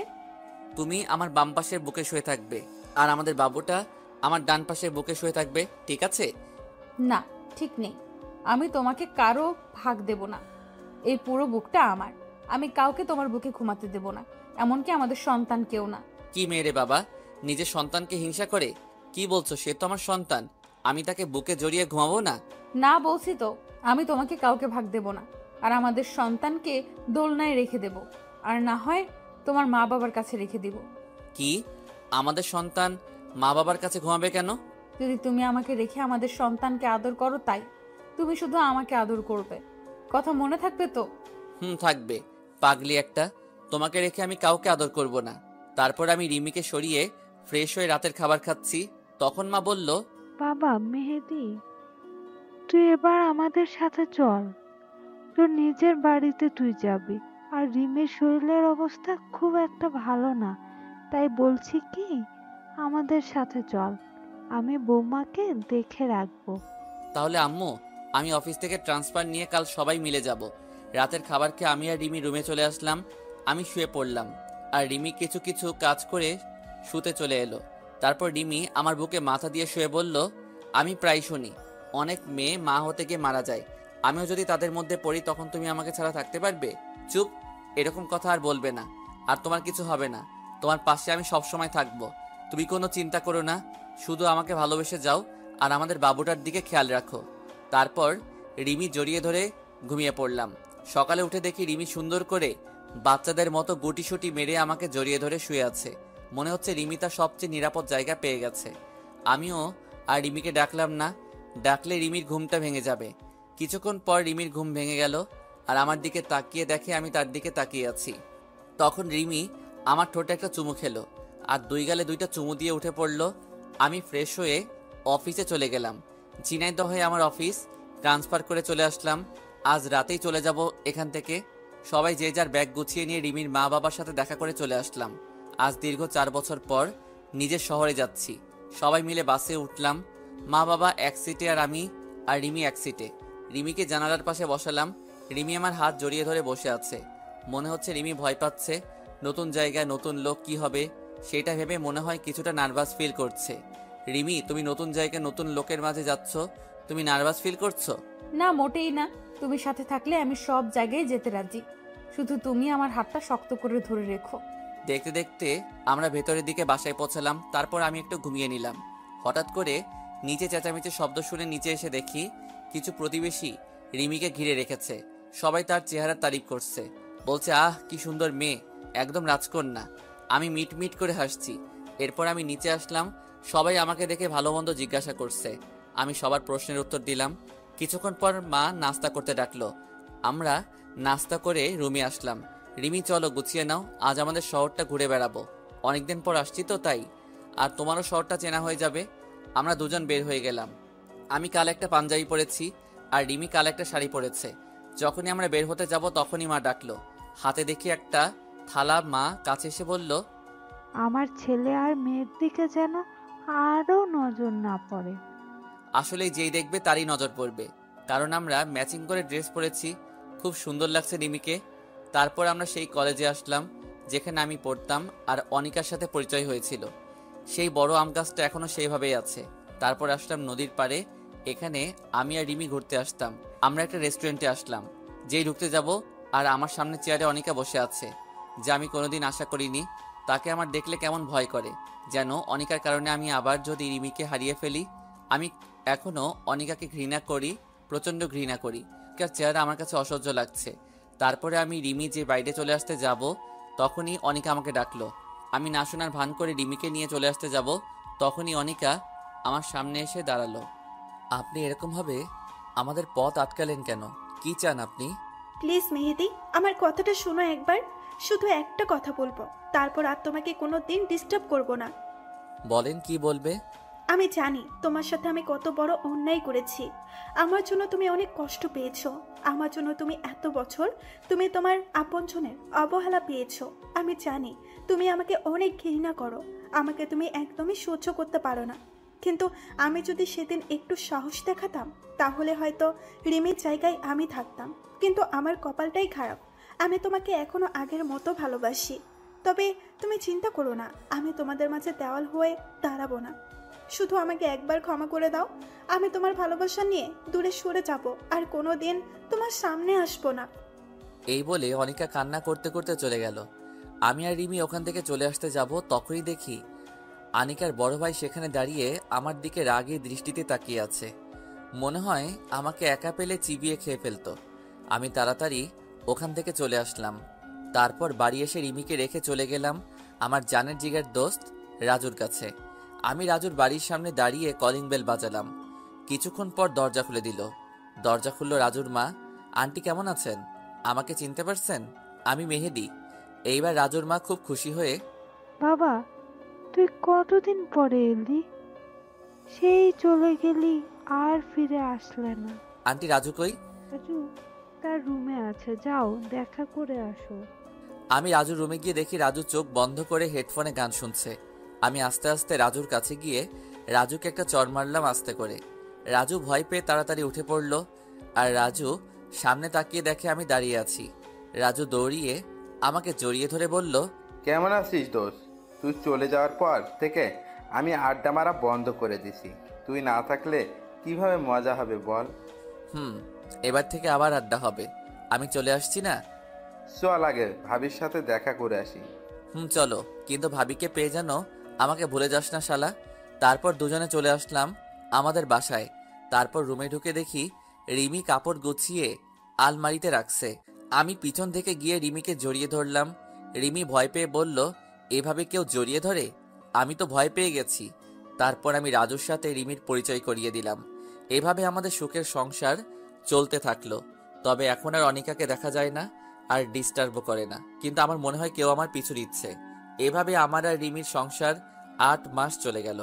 আজ আমি অফিসে বসে কাজ করছি, তখন আমার বাবা ফোন দিয়ে বলল রিমিকে হাসপাতালে নেওয়া হয়েছে। রিমির ডেলিভারি পেইন উঠেছে। তাই আমিও সবকিছু ফেলে তাড়াতাড়ি হাসপাতালে চলে আসলাম। এসে দেখি রিমিকে ওটিতে নেওয়া হয়েছে। আমি বাইরে অপেক্ষা করছি, খুব টেনশন হচ্ছে। কিছুক্ষণ পর ডাক্তার বের হয়ে আসলো। আমি সাথে সাথে ডাক্তারের কাছে গেলাম। ডাক্তার, কি হয়েছে আমার রিমির? আপনি কিছু বলছেন না কেন? মেহেদি সাহেব, আপনার মেয়ে হয়েছে আর বাচ্চার মা সরি। তাই বলে ডাক্তার চলে গেল। আমি সাথে সাথে সেখানে চুপ করে বসে পড়লাম। আমার মাথা কিছু কাজ করছিল না। কি করব আমি? কিভাবে থাকবো রিমিকে ছাড়া? তারপর আমি দৌড়িয়ে রিমির কাছে গেলাম। যে দেখি রিমি চোখ বুজে শুয়ে আছে। আমি রিমিকে জড়িয়ে ধরে কান্না শুরু করে দিলাম। তুমি কথা দিয়েছিলে তুমি আমাকে ছেড়ে কোথাও যাবে না, তাহলে কেন চলে গেলে? আমি কিভাবে বাঁচবো তোমাকে ছাড়া? আমি রিমিকে জড়িয়ে ধরে কান্না করছি। তারপর হঠাৎ করে কেউ আমাকে জড়িয়ে ধরলো আর বলছে, তোমাকে ছেড়ে কোথাও যাব না পাগল। এবার চোখ খুলে তাকিয়ে দেখি রিমি আমাকে জড়িয়ে ধরে আছে। আর রিমি আমার দিকে তাকিয়ে মিটমিট করে হাসছে। তারপর আমি রিমিকে শক্ত করে জড়িয়ে ধরে রাখলাম। আর কোনোদিন রিমিকে হারিয়ে যেতে দেব না। তারপর রিমিকে এক ঝাটকায় সরিয়ে দিয়ে বললাম, তুমি আমার সাথে এরকম অভিনয় করলে কেন? তুমি আমাকে কষ্ট দিয়ে খুব মজা পাও, তাই না? তুমিও একদিন আমার সাথে মজা করেছিলে, মনে আছে? আমিও সেদিন অনেক কান্না করেছিলাম, তাই আজকে আমি প্রতিশোধ নিলাম। এরকম মজার কোনোদিন করবে না তুমি। জানো কত কষ্ট পেয়েছি। তারপর আমার রাজকন্যাকে কোলে নিয়ে বললাম, দেখেছো, আমি বলেছিলাম না আমাদের তোমার মতো একটা রাজকন্যা হবে? তারপর আমার রাজকন্যাকে একটা চুমু দিয়ে রিমির কপালে একটা চুমু দিলাম।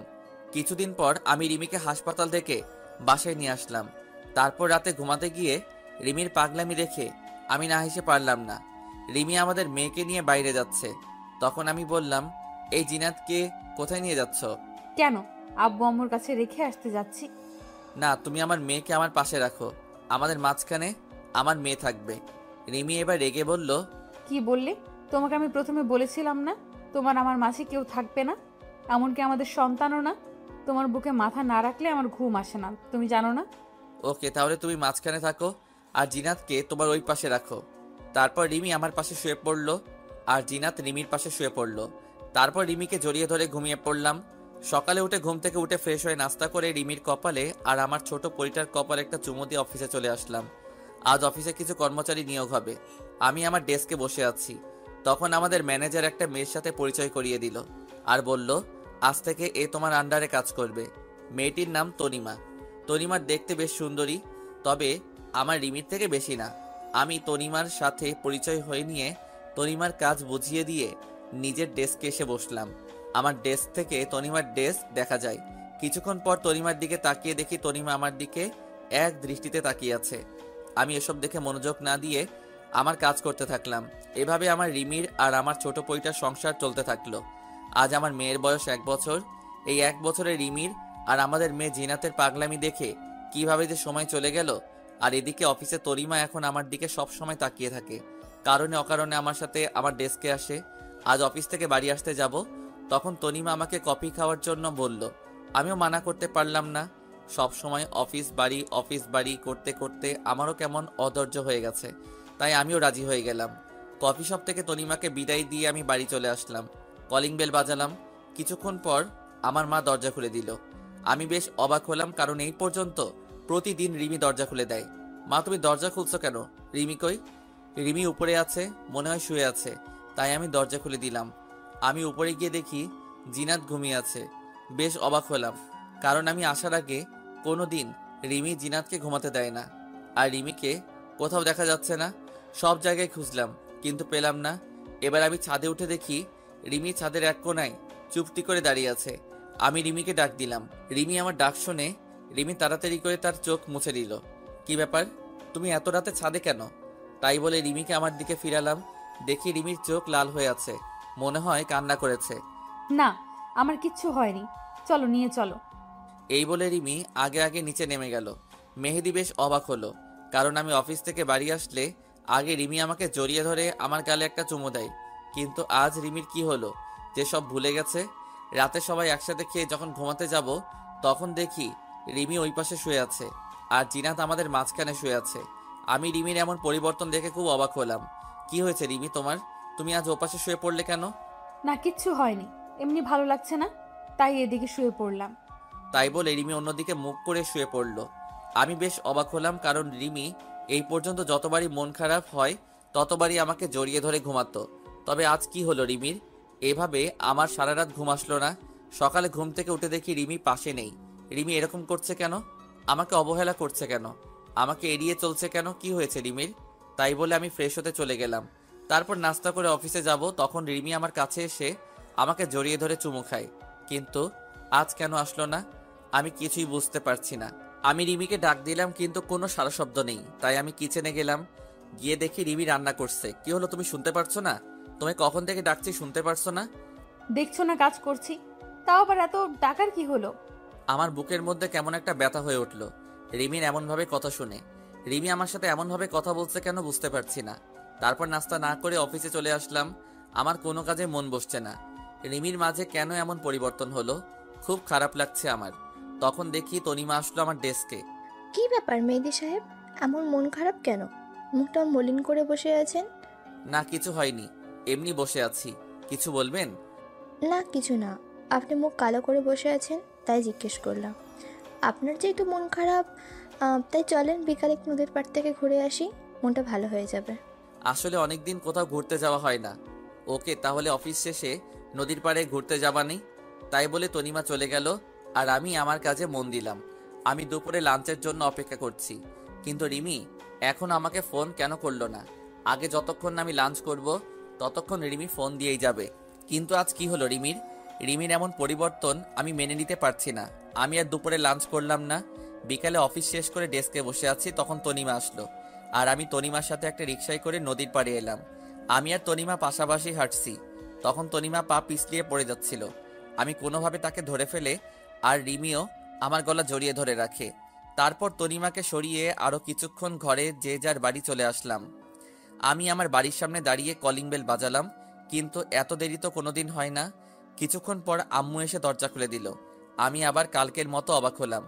আমি আম্মুর সাথে কথা বলে উপরে চলে আসলাম। এসে দেখি আমাদের মেয়ে জিনাত নিচে ঘুমিয়ে আছে আর রিমি বিছানায় এক কোণায় বসে বসে মাথা নিচু করে কান্না করছে। আমি তাড়াতাড়ি করে জিনাতকে বিছানায় শুইয়ে দিলাম। তারপর রিমির কাছে গেলাম। রিমি, তুমি কাঁদছো কেন? আর জিনাত নিচে শুয়ে আছে কেন? জিনাতের তো ঠান্ডা লাগবে। আর কি হয়েছে তোমার? তুমি এভাবে কান্না করছো কেন? আর তোমার মধ্যে এত পরিবর্তন কিভাবে আসলো? তুমি আজ লাঞ্চের সময় আমাকে ফোন করনি কেন? আর দরজা মা খুলে দেয় কেন? কি হয়েছে তোমার, বলবে তো আমায়? পরিবর্তন আমার না, তোর হয়েছে। আমাকে এখন ভালো লাগে না বললেই হতো। কেন আমার জীবন নিয়ে খেলা করছিস? কি দোষ করেছি আমি যে আমার সাথে তুই এমন করবি? তোকে তো আমি নিজের জীবনের চাইতেও বেশি ভালোবাসি, তাহলে কেন তুই অন্য মেয়ের সাথে লুতুপুতু করিস? তোর কাছে তো শুধু আমি কিচ্ছু চাইনি, শুধু একটু ভালোবাসা চেয়েছি, আর তুই কি না নিজের ঘরের বউ রেখে অন্য মেয়ের সাথে লুতুপুতু করিস? তুই এরকম লুচ্চা ছেলে আমি আগে জানলে কোনো দিন তোকে বিয়ে করতাম না। আমি এবার রিমিকে জোরে একটা চড় মারলাম, কারণ রিমি যা বলছে আমি সব সহ্য করতে পারবো না, কিন্তু লুচ্চা বলেছে তাই আর নিজের রাগটাকে কন্ট্রোল করতে পারিনি, তাই একটা চড় মারছি। দেখো রিমি, একদম আবল তাবল কথা বলবে না। আর তুমি কি বললে আমি অন্য মেয়ের সাথে লুতুপুতু করছি, তাই না? তুমি ভাবলে কিভাবে আমি অন্য মেয়ের সাথে লুচ্চামি করছি? অন্তত তোমার মুখ থেকে আমি এ কথা আশা করিনি। তোমার কোথাও ভুল হচ্ছে রিমি, আমি তোমাকে ছাড়া কোনো মেয়েকে ভাবতে পারি না। আর তুমি বলছো আমাকে আর ভালো না লাগলে ছেড়ে দাও। আমি একদম আবল তাবল কথা বলছি না, আমি যা বলছি সব সত্যি কথা। এখন উচিত কথা বলছি তো তাই গায়ে লাগছে, তাই না? যদি আমাকে আর ভালো না লাগে তাহলে আমাকে ডিভোর্স দিয়ে সেই মেয়েকে বিয়ে করে নাও, তাহলে তোমাদের মাঝে আর আমি বাধা হয়ে দাঁড়াবো না।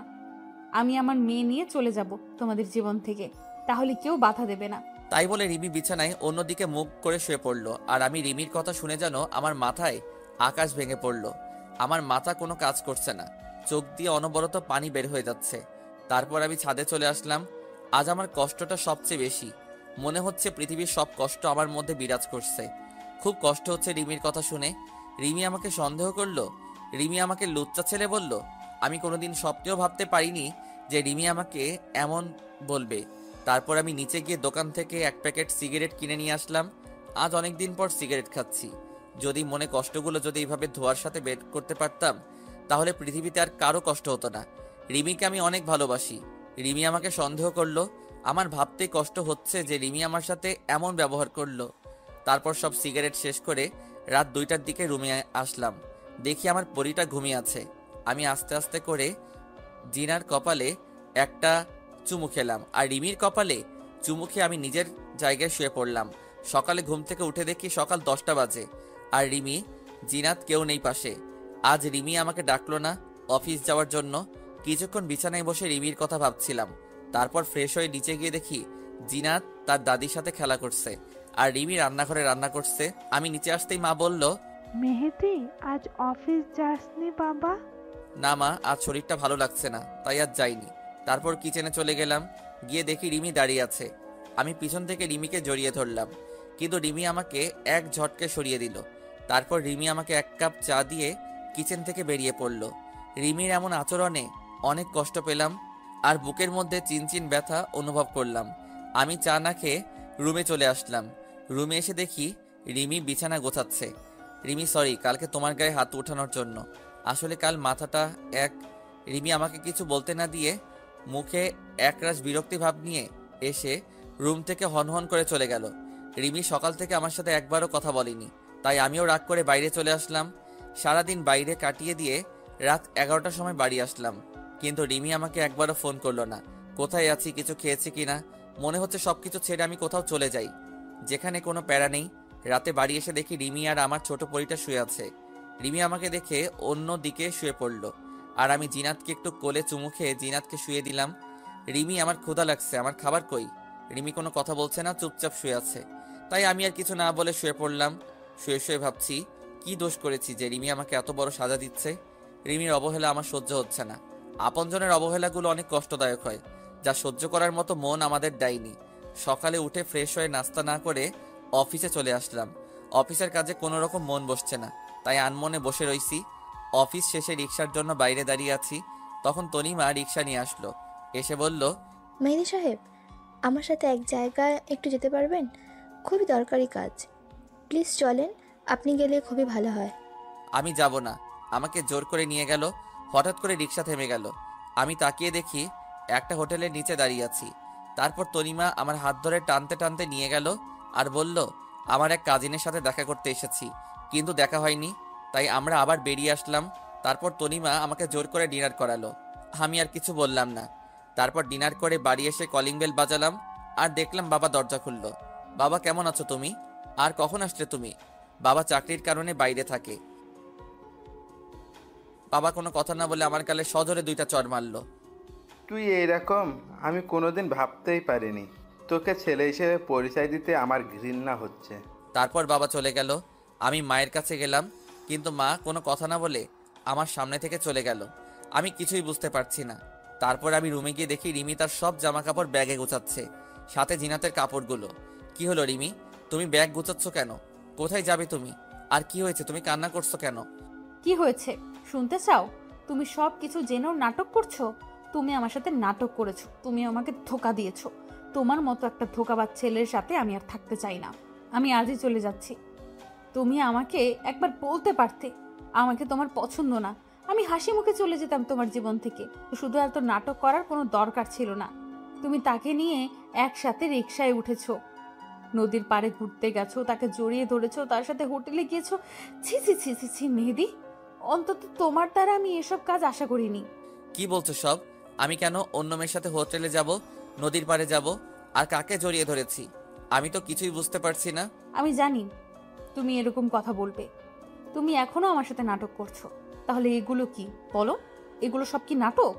তাই বলে রিমি আমার সামনে কিছু ছবি ছুড়ে দিল। আমি ছবিগুলো দেখে নিজের চোখকে বিশ্বাস করতে পারছি না। আমার চোখ কপালে উঠে গেছে, আমার মাথা কাজ করা বন্ধ করে দিয়েছে। রিমি যেই ছবিগুলো আমার সামনে রাখলো সেগুলো সব আমার আর তনিমার পিক ছিল। আমি আর তনিমা একসাথে রিকশায় বসে আসি। তারপর আমি তনিমাকে জড়িয়ে ধরে আসি। আমি আর তনিমা একটা হোটেলে একটা রুমে উলঙ্গ অবস্থায় দাঁড়িয়ে আসি। আমার মাথা কেমন চক্কর দিয়ে উঠলো। আমি তনিমার সাথে ঘুরে বেরিয়েছি। সেগুলো কেউ ছবি তুলে রিমির কাছে দিছে, আর রিমি সেগুলো দেখে ভুল বুঝলো। আর হোটেলের পিকটা এটা এডিট করা। কারণ আপনারা তো জানেন রিমি, তুমি এগুলো দেখে তুমি আমাকে সন্দেহ করছো। তনিমা আমার অফিসের কলিগ, তার সাথে একটু ঘুরতে গিয়েছিলাম। আর এই ছবিটা সম্পূর্ণভাবে এডিট করা, কারণ আমি আর তনিমা তার এক কাজিনের সাথে দেখা করতে গেছিলাম। আর কেউ চুপি চুপি ছবি তুলে এডিট করেছে। তুমি বিশ্বাস করো রিমি, তনিমা আমার কলিগ আর ফ্রেন্ড, তার বিষয় আর কিছুই না। কেউ প্ল্যান করে আমাদের সংসারটা নষ্ট করতে চাইছে। এত কিছু হওয়ার পরও তুমি আমাকে বিশ্বাস করতে বলছো? রিকশায় চড়া, জড়িয়ে ধরা, তাহলে সব এডিট করা বলো? রিমি, তুমি বিশ্বাস করো, আমার আর তনিমার মধ্যে সেরকম কিছুই নাই। তুমি বোঝার চেষ্টা করো রিমি, আমি শুধু তোমাকেই ভালোবাসি। তোমার জায়গায় আমি অন্য কাউকে জায়গা দেব তুমি ভাবলে কিভাবে? আমি অত কিছু শুনতে চাই না। আমি তোমার কাছে আর থাকবো না। তুমি একটা বিশ্বাসঘাতক। তোমাকে বিয়ে করে, তোমাকে বিশ্বাস করে ভুল করেছি আমি। তোমাকে আমি কি দেইনি? তোমাকে নিজের জীবনের চাইতেও আমি বেশি ভালোবাসতাম। আমি তো তোমার কাছ থেকে বেশি কিছু চাইনি, শুধু একটু ভালোবাসা চেয়েছি। আর ঘুমানোর জন্য তোমার বিশ্বস্ত বুকটাই চেয়েছিলাম। কেন তুমি এরকম করলে? আমি মনে হয় তোমাকে তোমার মতো ভালোবাসতে পারিনি। ওই মেয়েটা মনে তোমাকে খুব ভালোবাসে, তাই না? তবে তুমি চিন্তা করো না, তোমার আর তনিমার মধ্যে আমি বাধা হব না। পারলে আমাকে ক্ষমা করে দাও। তোমাকে নিজের করে রাখতে পারলাম না। বলে রিমি ব্যাগ আর জিনাতকে নিয়ে চলে গেল। আমি রিমিকে কয়েকবার ডাকলাম, কিন্তু রিমি শুনল না, সোজা রুম থেকে চলে গেল। রিমির কথা শুনে চোখ দিয়ে টপ টপ করে পানি পড়ছে। তুমি আমার কথা বিশ্বাস করলে না রিমি, তোমার দেখাটাই তুমি সত্য মনে করে নিলে। এর পিছনে আসল ঘটনাটা তুমি না জেনেই আমাকে ছেড়ে চলে গেলে। তুমি আমাকে বিশ্বাস করতে পারোনি। তোমার মেহেদি শুধু তোমাকেই ভালোবাসে, আর কাউকে না। হঠাৎ দেখি রিমি আবার রুমে আসলো। আমি রিমিকে দেখে মনে একটু শান্তি পেলাম। হয়তো রিমি তার ভুল বুঝতে পেরেছে। আমি চোখ মুছে রিমির দিকে তাকালাম। রিমি দৌড়িয়ে এসে আমাকে শক্ত করে জড়িয়ে ধরলো। আমিও রিমিকে জড়িয়ে ধরলাম। আমি জানতাম তুমি ফিরে আসবে, কারণ তোমাকে ছাড়া আমি থাকতে পারবো না, আর তুমিও পারবো না আমাকে ছেড়ে। হঠাৎ রিমি আমাকে এক ঝটকায় দূরে সরিয়ে দিল, আর কাছে সে আমার কপালে একটা চুমু দিয়ে আবার চলে গেল। আমি এক জায়গায় নীরব হয়ে দাঁড়িয়ে আছি। আমার হাঁটার কোনো শক্তি নেই। আমি বিছানার উপর বসে পড়লাম, আর কান্না যেন থামছে না, অনবরত চোখ দিয়ে পানি বের হয়ে যাচ্ছে। তারপর রুমে মা আসলো। তোর জন্য আমার মেয়েটা আজ বাড়ি থেকে চলে গেল। তোকে নিজের ছেলে ভাবতেও লজ্জা হচ্ছে। তুই কেমন করে পারলি এমন একটা কাজ করতে? রিমি তোকে কত ভালোবাসে, আর তুই বাইরের একটা মেয়ের সাথে। ছি ছি। মায়ের পা জড়িয়ে ধরে, মা তুমি বিশ্বাস করো, ওই মেয়ের সাথে আমার কোনো সম্পর্ক নেই। তোমরা আমাকে ভুল বুঝছো। আমি শুধু রিমিকেই ভালোবাসি। রিমিকে ছাড়া আমি থাকতে পারবো না মা। আমার জন্য রিমি আমাকে ভুল বুঝলো। আমাকে ক্ষমা করে দাও মা। তোকে বিশ্বাস করতেও আমার ভয় হচ্ছে। তুই যেদিন আমার মেয়েটাকে ফেরত নিয়ে আসবি সেদিন আমি তোকে ক্ষমা করব, তার আগে না। তাই বলে মা রুম থেকে চলে গেল। আর আমি বসে বসে অযোধ্যায় কান্না করছি। মা, তুমিও আমাকে ভুল বুঝলে। আমি এই আপনজনের অবহেলা আর সইতে পারছি না। তারপর না খেয়েই ছাদে চলে আসলাম। আজ জ্যোৎস্নার রাত কত সুন্দরভাবে আলো ছড়িয়ে দিচ্ছে, শুধু আমার মনের ভিতর অন্ধকার হয়ে আছে। আর সেখানে ঘুরে বেড়াচ্ছে কারো ভুল বুঝে ছেড়ে যাওয়ার কষ্ট আর কারো অবহেলা। সারা রাত চাঁদের দিকে তাকিয়ে রাতটুকু পার করে দিলাম, আর অনবরত চোখ দিয়ে পানি পড়ছে। খুব কষ্ট হচ্ছে। আমার মনে হচ্ছে এই জীবনটা যদি এখনই থেমে যেত তাহলে আমাকে আর কষ্ট পেতে হতো না। এভাবে রিমির কথা ভাবতে সকাল হয়ে গেছে, এখনো ছাদে বসে আছি। আজ আর অফিস যাব না। কি হবে অফিসে গিয়ে? যার সুখের জন্য চাকরি করতাম সেই যদি আজ না থাকে তাহলে কি হবে অফিস গিয়ে? সারাদিন রুমে বসে কাটিয়ে দিলাম। কাল সকাল থেকে কিছু খাওয়া হয়নি, তাই বিকেলের সময় একটু নিচে গিয়ে দেখি মা বসে আছে। মা, কিছু খেতে দাও, খুব ক্ষুধা হয়েছে। রান্না হয়নি আগে, তুই আমার মেয়েটাকে নিয়ে আসবি, তারপর তুই এই বাড়ির খাবার পাবি, তার আগে না। আমি আমার রুমে চলে আসলাম। খুব কষ্ট হচ্ছে মার কথা শুনে। অনেক শূন্য শূন্য লাগছে রিমিকে ছাড়া। রিমিকে ছাড়া আমার জীবন শূন্য। রিমিকে আমার কাছে ফিরে নিয়ে আসতেই হবে। আমি তখনই শার্ট প্যান্ট চেঞ্জ করে বাইরে বেরিয়ে আসল উদ্দেশ্যে রিমিদের বাড়িতে আগে কিছু খেয়ে নিতে হবে। তাই একটা রেস্টুরেন্টে গিয়ে কিছু খাবার খেয়ে চলে আসলাম বাস স্ট্যান্ডে। একটা টিকিট কাটলাম ঝিনাইদহ টু চাঁদপুর। কিছুক্ষণ পর বাস চলে আসলো। আমি বাসে উঠে বসে পড়লাম। বাস চলতে থাকলো, আর আমি রিমির কথা ভাবতে ভাবতে কখন যে ঘুমিয়ে পড়েছি নিজেই জানি না। হঠাৎ বাসের হেলপারের কথায় ঘুম ভেঙে গেল। চাঁদপুরে চলে এসেছি, আমার সেই পরিচিত শহর যেখানে রিমির ভালোবাসা পেয়েছিলাম। আমি হাঁটতে হাঁটতে রিমিদের বাসার সামনে চলে এসেছি। রিমিদের বাসায় কলিং বেল বাজলাম। কিছুক্ষণ পর রিমি মা দরজা খুলে দিল। বাবা মেহেদি, তুমি এখন এই সকালবেলা? তারপর আমি সালাম দিয়ে ভালো মতো জিজ্ঞাসা করলাম। রিমির মার সাথে কিছু কথা বলে আমি রিমির রুমে গিয়ে দেখি রিমি হাঁটু ভাঁজ করে মাথা নিচু করে বসে আছে। আমি রিমিকে ডাক দিলাম। রিমি মাথা তুললো। আমি রিমিকে দেখে রীতিমতো ভয় পেয়ে গেছি। রিমির চোখ লাল হয়ে আছে, আর চোখ দুটা ফুলে আছে, আর আমার ছোট রাজকন্যা বিছানায় ঘুমিয়ে আছে। তুমি এখানে কি করতে এসেছো? তোমার মতো একটা বিশ্বাসঘাতকের সাথে আমার কোনো সম্পর্ক নেই। কেন এসেছো তুমি এখানে? তোমাকে নিয়ে যেতে এসেছি রিমি, তুমি প্লিজ চলো আমার সাথে। তোমাকে ছাড়া আমার জীবনটা একদম শূন্য শূন্য লাগছে। কাল সারা রাত ঘুমাইনি, তুমি পাশে ছিলে না তাই। কাল সারাদিন কোনো খাবার খাইনি, শুধু তুমি পাশে নাই। প্লিজ চলো আমার সাথে। তোমাকে ছাড়া জীবনটা কেমন অসম্পূর্ণ লাগছে। আজ সারাদিন তোমার কথা ভেবেছি, তুমি কখন ফিরে আসবে আমার কাছে। প্লিজ তুমি চলো আমার সাথে। আমি তোমার কোনো কথা শুনতে চাই না, তোমার কোনো কথা বিশ্বাস করি না। কেন? তোমার তো খুশি হওয়ার কথা। তোমার আর ওই মেয়েটার মধ্যে কোনো রিমি নামে কেউ বাধা নেই। আর তুমি কেন এসেছো এখানে? তুমি এখনই চলে যাবে এ বাড়ি থেকে। আমি রিমির হাত ধরে বললাম, প্লিজ রিমি, তুমি একবার চলো আমার সাথে। আমাকে তুমি একবার বিশ্বাস করো, তোমাকে ছাড়া আমি থাকতে পারবো না। তোকে কতবার বলবো তোর মতো একটা বিশ্বাসঘাতকের সাথে আমার কোনো সম্পর্ক নেই। তুই স্বামী নামে কলঙ্ক। তোর স্বামী হওয়ার কোনো যোগ্যতা নেই। তুই আর কোনোদিন আমার সামনে আসবি না। আর যদি কোনোদিন তোর ওই নোংরা চেহারা আমাকে দেখাবি না। যদি আবার আমার সামনে আসিস তাহলে আমার আর আমার মেয়ের মরা মুখ দেখবি।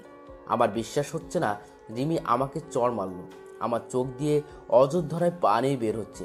আমি এককভাবে এক জায়গায় দাঁড়িয়ে আছি, কোনো কথা বের হচ্ছে না। খুব কষ্ট হচ্ছে। রিমি তার সামনে আসতে মানা করেছে বলে। ঠিক আছে, আর কোনোদিন তোমার সামনে আসবো না। আমার এই নোংরা চেহারা তোমাকে দেখাবো না। তবে হ্যাঁ, তুমি যা দেখেছো শুনেছো সবটাই ভুল ছিল, সবটাই মিথ্যা ছিল।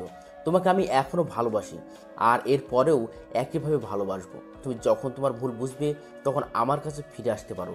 যদি বেঁচে থাকি তাহলে অবশ্যই তোমাকে কাছে টেনে নেব, অপমান করে ফিরিয়ে দেব না। তাই বলে আমি আমার ছোট পরিটার দিকে এগিয়ে গেলাম একটু কপালে চুমু দেব বলে। তখন রিমি বলল, তোর এই নোংরা শরীরে আমার মেয়েকে টাচ করবি না। যদি করিস তাহলে আমি আমার মেয়েকে নিজের হাতে খুন করব।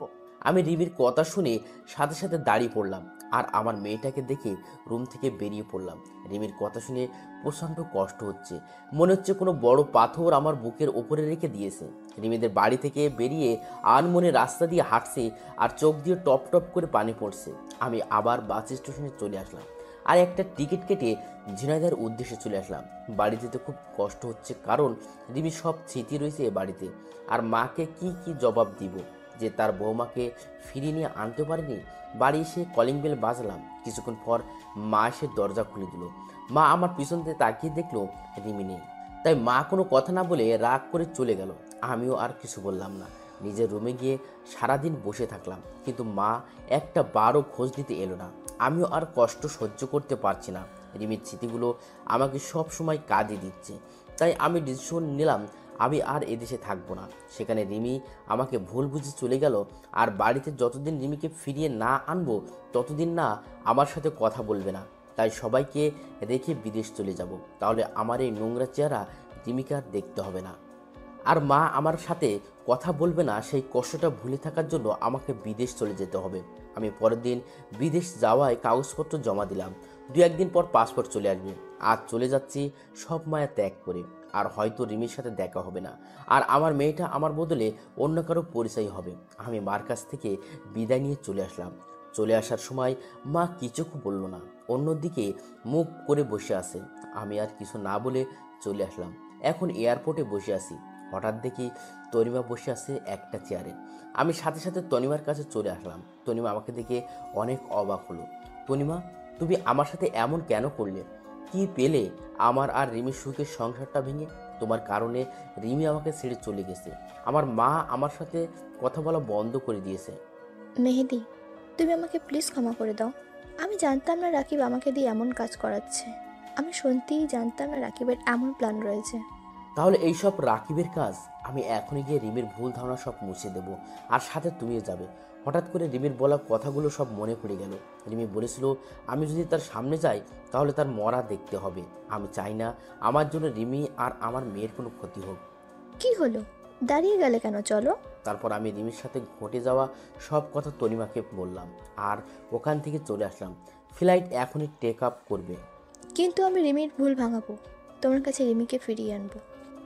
তখন অনেক দেরি হয়ে যাবে, আর আমি মনে হয় কখনো এদেশে নাও আসতে পারি। এই বলে আমি চলে আসলাম আর বিমানে উঠে পড়লাম।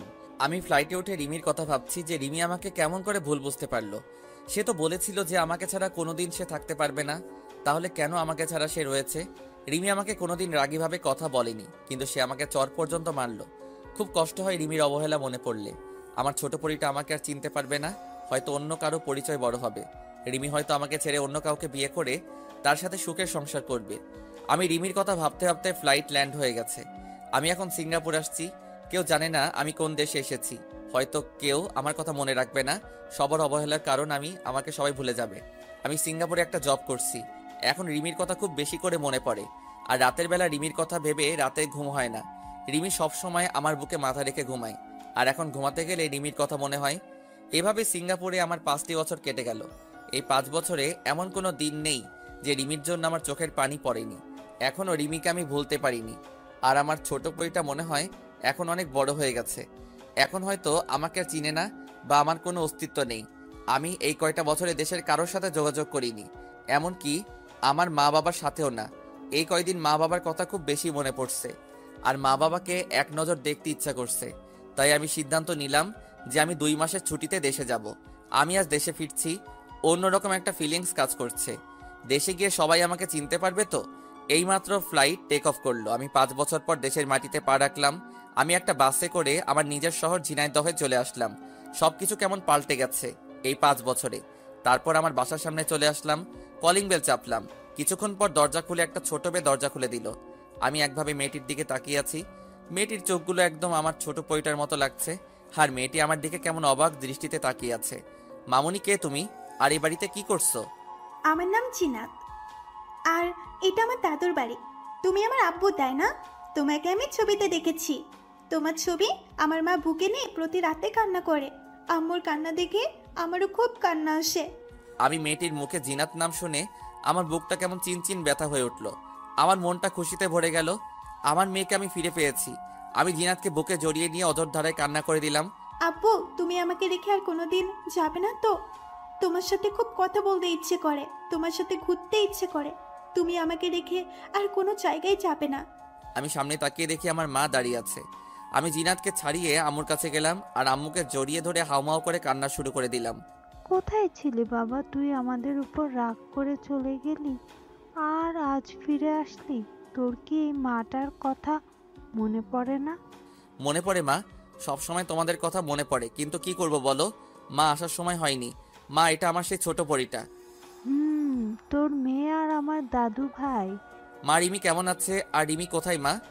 তুই চলে যাবার পরের দিন রিমি এখানে এসে তোকে না পেয়ে মেয়েটা খুব কান্না করেছে। রিমি উপরের রুমে আছে। যা নিজের রুমে যা, ফ্রেশ হয়ে নিয়ে খাবার খেতে আয়। আমি জিনাতের কপালে একটা চুমু খেয়ে আমি সেই পুরনো রুমে চলে আসলাম, যেখানে আমার আর রিমির সুখের দিনগুলো কাটিয়েছিলাম। আমি আস্তে আস্তে রুমে ঢুকে দেখি রিমি আলমারিতে কাপড় গুছিয়ে রাখছে। আমার রুমে আসার হালকা শব্দ শুনে পিছনে ঘুরলো। রিমি আমাকে দেখে কেন এক দৃষ্টিতে তাকিয়ে আছে। আমি রিমির দিকে তাকিয়ে রীতিমতো ভয় পেয়ে গেলাম। রিমি আগের থেকে অনেক শুকিয়ে গেছে আর চোখ দুটো ভিতরে ঢুকে গেছে। খুব কষ্ট হলো রিমিকে দেখে। এবার রিমির চোখ টলমল হতে শুরু করলো। রিমির চোখ দিয়ে অঝর ধারায় পানি পড়তে লাগলো। আমি রিমিকে দেখে আবার রুম থেকে বাইরে চলে আসতে যাব, তখন রিমি দৌড়িয়ে এসে আমার পা দুটো জড়িয়ে ধরে কান্না করতে লাগলো। মেহেদি, তুমি আমাকে মাফ করে দাও। আমি তোমাকে ভুল বুঝে তোমাকে অনেক কষ্ট দিয়েছি। তোমাকে ছাড়া আমি প্রতিটা রাত নির্ঘুম কেটেছে। তোমার বুকে মাথা না দিলে আমার ঘুম হতো না, তাই প্রতিটা রাতে আমার চোখের পানি দিয়ে বালিশ ভেজাতাম। আমি রিমিকে তুলে বললাম, তুমি তো বলেছিলে কোনোদিন যেন তোমার সামনে না আসি। আমি তো একটা বিশ্বাসঘাতক, আমার চেহারাটা নোংরা, আর তুমি আমার মতো একটা নোংরা ছেলের পা ধরেছ। আমি তো নোংরা, আমার পা ধরলে তোমার শরীরও নোংরা হয়ে যাবে, তাই আমাকে ছেড়ে দাও। রিমি এবার কোনো কথা বলছে না, চুপ করে মাথা নিচু করে দাঁড়িয়ে আছে, আর চোখ দিয়ে টপ টপ করে পানি পড়তে থাকলো। আমি ব্যাগটা রেখে ফ্রেশ হতে চলে গেলাম।